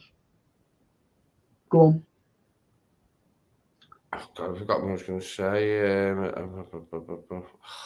Man, I forget, it's gone. Sorry. It's horrible, that, isn't it, Lee? You know, when you're talking, and I always lose my... Oh, no. Have you seen the TV series, Hitler's Henchmen? And it shows you all Hitler's worst henchmen. And one of them is the Grand Mufti of Palestine. He wanted all Jews in Europe and America to be wiped out so they couldn't come back to the Middle East, to where they belong. Well, I had that. I had the box set of that. Yeah, Hitler's Henchmen. The Grand Mufti of Palestine. Yeah. They had Muslim death squads, didn't they, the Nazis? You know, Muslims, because Muslims hate Jews, obviously, don't they? You know what I mean? As much as Jews hate Muslims. And they couldn't wait to kill a load of Jews for the Germans. Well, it's like Ukrainian, they've got a death squad. As I said to you, they've got a list, a kill list. And Roger Waters is on it. Well, there's been... did you know anything about that? No, but there's been a worrying spike in physical attacks. People haven't a clue what's going on. People haven't a clue what's going on in that Ukraine. Nothing. They haven't a clue. Because they're following like the BBC News, they're following like the Daily Mail and the Daily Express and the Mirror and everything else, following all the narrative, which is a load of lies and propaganda and misinformation and disinformation. Over there, Herbert Lom, innit? Herbert Lom's Jewish, wasn't he? Yeah, the big hair, yeah. You can tell looking at him, can't you, Herbert Lom, that he's Jewish. It's quite apparent. He looks a bit like Konstantin Kisin, who's Ukrainian Jewish comedian. He does all that stuff, black Nazis, gay Nazis, Jewish. He said, we've even got Jewish Nazis now. They're so keen to call people Nazis. It's true, innit? You see people on the left going, oh, bunch of Nazis. And you're like, how come, mate? Because that fella's black. How is he a Nazi? What are you on about there, mate? Or I seen 2 old Jewish people. They were at a Trump rally. They supported Trump. And there was some blue-haired white woman going, you Nazis, you Nazis. And the old woman went, we're Jewish. And she went, don't care, you Nazis. She went, don't you see the illogicality in calling old... But that woman today will be supporting what Netanyahu's doing, what he's doing to the Palestinians. She'll be supporting them. And they're Nazis. If anyone are Nazis, these Zionists, they are committing genocides as we stand back and allow it. Have you ever seen it on? You say you do political stuff a lot. I've seen quite a lot of black people called Nazis by white women with pink hair or blue hair or some crummy hair colour, going, "You Nazis!" And the guy's like, "I'm black, love. Haven't you noticed?" She goes, "Don't care. You're still a Nazi, even if you're black." I was like, "Oh, mate, these people are just weird. Can you just be shutting up now while adults talk?" Yeah. Well, Herbert Lom says, best of Will A when the old fella, because there was always three of them, but more Marius. I always forget the little old fella's name. Three of them, they're always in these films together. And he said, when when the old fella said he was going to see his dad, Will A says, is he still alive?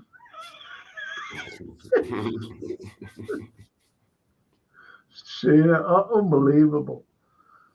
But anyway, I'm going to finish now because I'm getting carried away here talking about. Remember, I mentioned Greece before. Have you ever heard the word Cassandrine, as in Cassandra of Troy, Cassandra of Troy foretold the fall of Troy, and nobody would listen to her. So when somebody's waffling on saying the world's going to end when it isn't over something, you say they're being Cassandrine. And there was a lot of Cassandras that come out when Trump got elected and went, he's going to blow the world up. And as I told you, I've never voted, but I had sport with the low IQ morons. When I first got the internet, I was like, let's laugh at some like dim-witted people. And there's so many on the internet like who spazzed out and went, Trump's going to start nuclear war. I went, why would he? He's like dead rich and that, mate. He don't want to die. What are you on about here? This is palpable nonsense. And they went into one of those unaccountable and unconscionable like fits of because they could hardly, they were rubbish anyway with words, whoever they were, they were no equal. Like I just swatted them aside with insouciance for the laugh. Yeah, but the likes of Trump. Yeah, what about him? He was no politician. He wanted to clear the swamp of what's going. You've never heard of any of the people I've mentioned, you know. Have you ever heard of Victoria Nuland? No, not until you mentioned her, Frank. That's what I mean, Lee. You've got to, I'm not being funny when I say this, you've got to educate yourself about these people. Victoria Nuland is a horrible, warmongering person. Warmongering person. She hates Russia. She said it.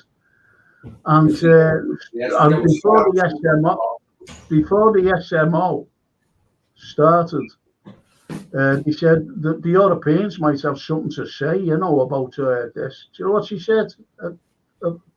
In an interview, she really didn't think that she was being recorded. She said, fuck the EU. That's what the Americans think of us. Have you ever heard of Jackson Hinkle? Yeah, Hinkle, yeah. Where Hinkle? Do you know what he said? On his show, I used to follow him. And he went like that. You told me what this fellow said, yeah. He said, well, we all know that all the English are inbred. There's nothing there for me. It's an island just there. And I followed George Galway, as you know. And I commented on Galway's show. I said, don't have Jackson Hinkle on, because I told him what he quoted, you know, saying about me, about you, about these people here who were commenting. Well, and anyway, he has him on again, and I sent him an email. I got an email, you know, because he was going on about, oh, get me and fucking George. So anyway, I sent him an email. I said, I told you what Jackson Hinkle, and you get him on all the time. He thinks you, me, my friends, my family are all inbred, and there's nothing here in England. He just wants to promote himself.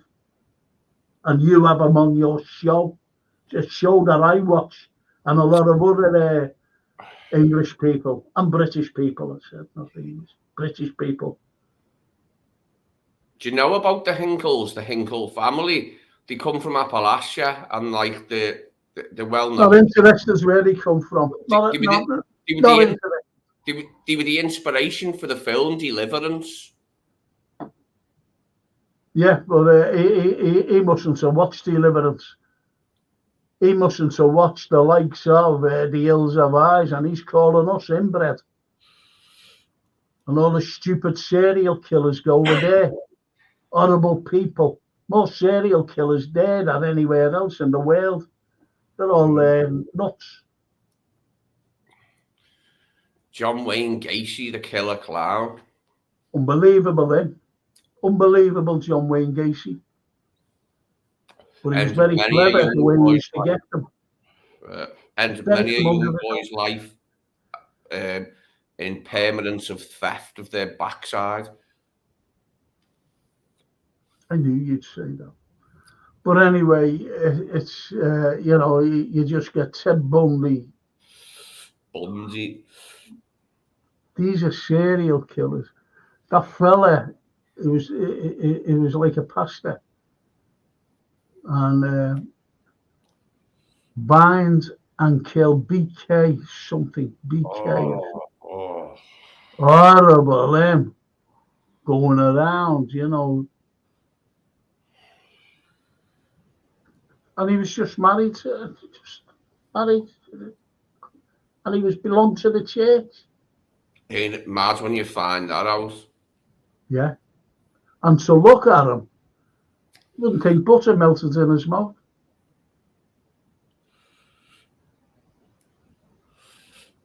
Anyway, I'm just glad that... Here is a headstone caked in muck. Who does it belong to? Does it belong to... who was it in Macbeth? Fellow of Infinite Jest. Yes, I knew Horatio. I knew him. Fellow. Yeah, I knew him well. Yorick. Yorick, that's it. Yorick, a fellow of Infinite Jest. I knew him, Horatio. Oh, that's poor Yorick. Incredible. My favourite player of all time. A poor player struts and frets his hour upon the stage and is heard no more. It is a tale told by an idiot, full of sound and fury, signifying nothing.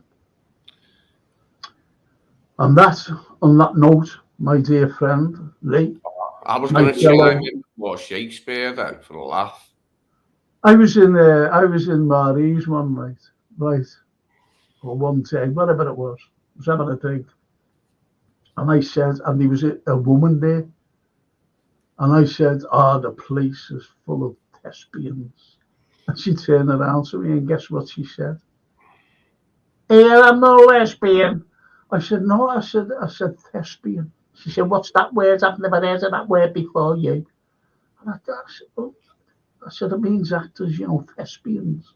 I knew what a thespian was when I was about 10, mate. This woman didn't. Like 10 or something. But this woman didn't, and she gave me the height of abuse.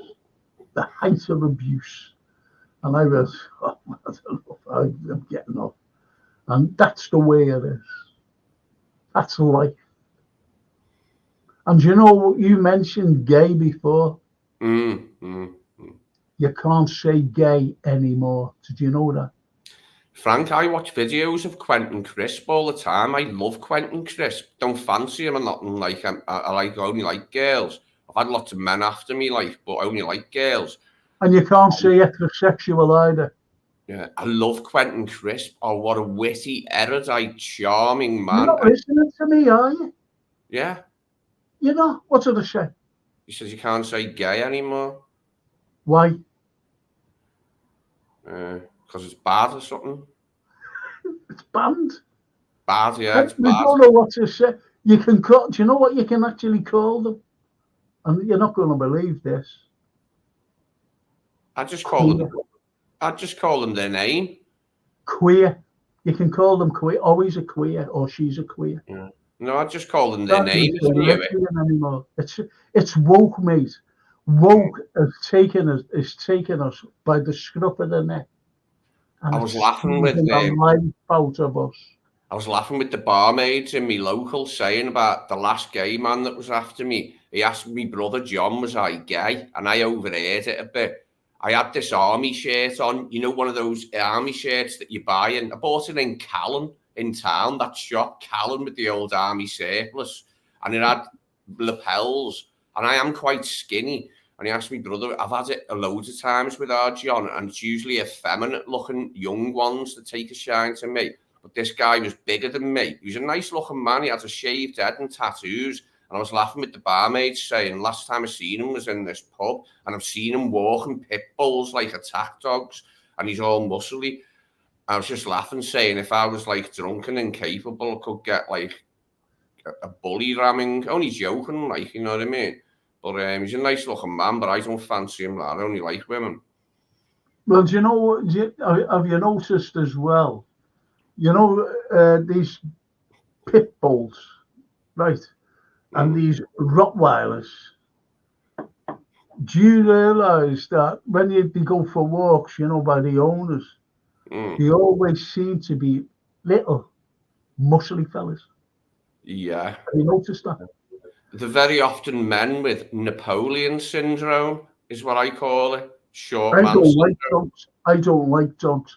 And it was my birthday when I was married, And anyway, I came over, drove up, put my car in the driveway, gets out, goes in, and this little thing goes over to her. I went, and I just looked like that.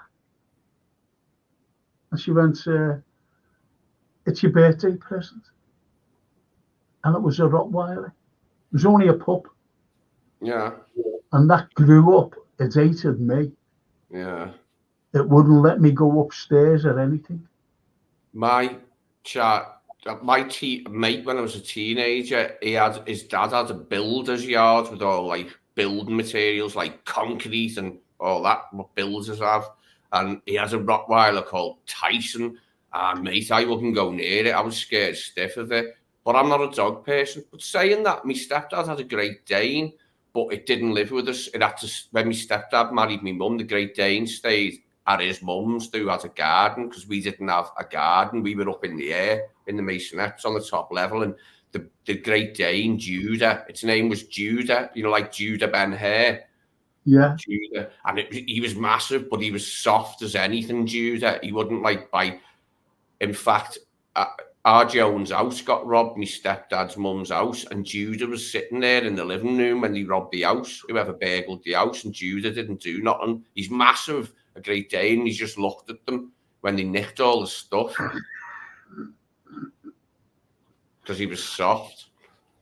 No, well, anyway, that's like a dog I could love. Listen, I've got to go. Simply because this has to be all set up for tonight. Mm-hmm. And if I don't go off now, it'll never get set up. And so we won't have the pod tonight. Just want to thank everybody out there, whoever's still listening in, because they've all gone. We've all bored them to death. Anyway, I'll see you tonight, Lee. Buenas, what's day in Spanish? Buenas, noche, no, noche is nice. What is it? Buenas. Let's say Italian, stasera. Ci vediamo stasera. Just say it. Ci vediamo stasera. See you soon tonight, this evening. Okay, see you later.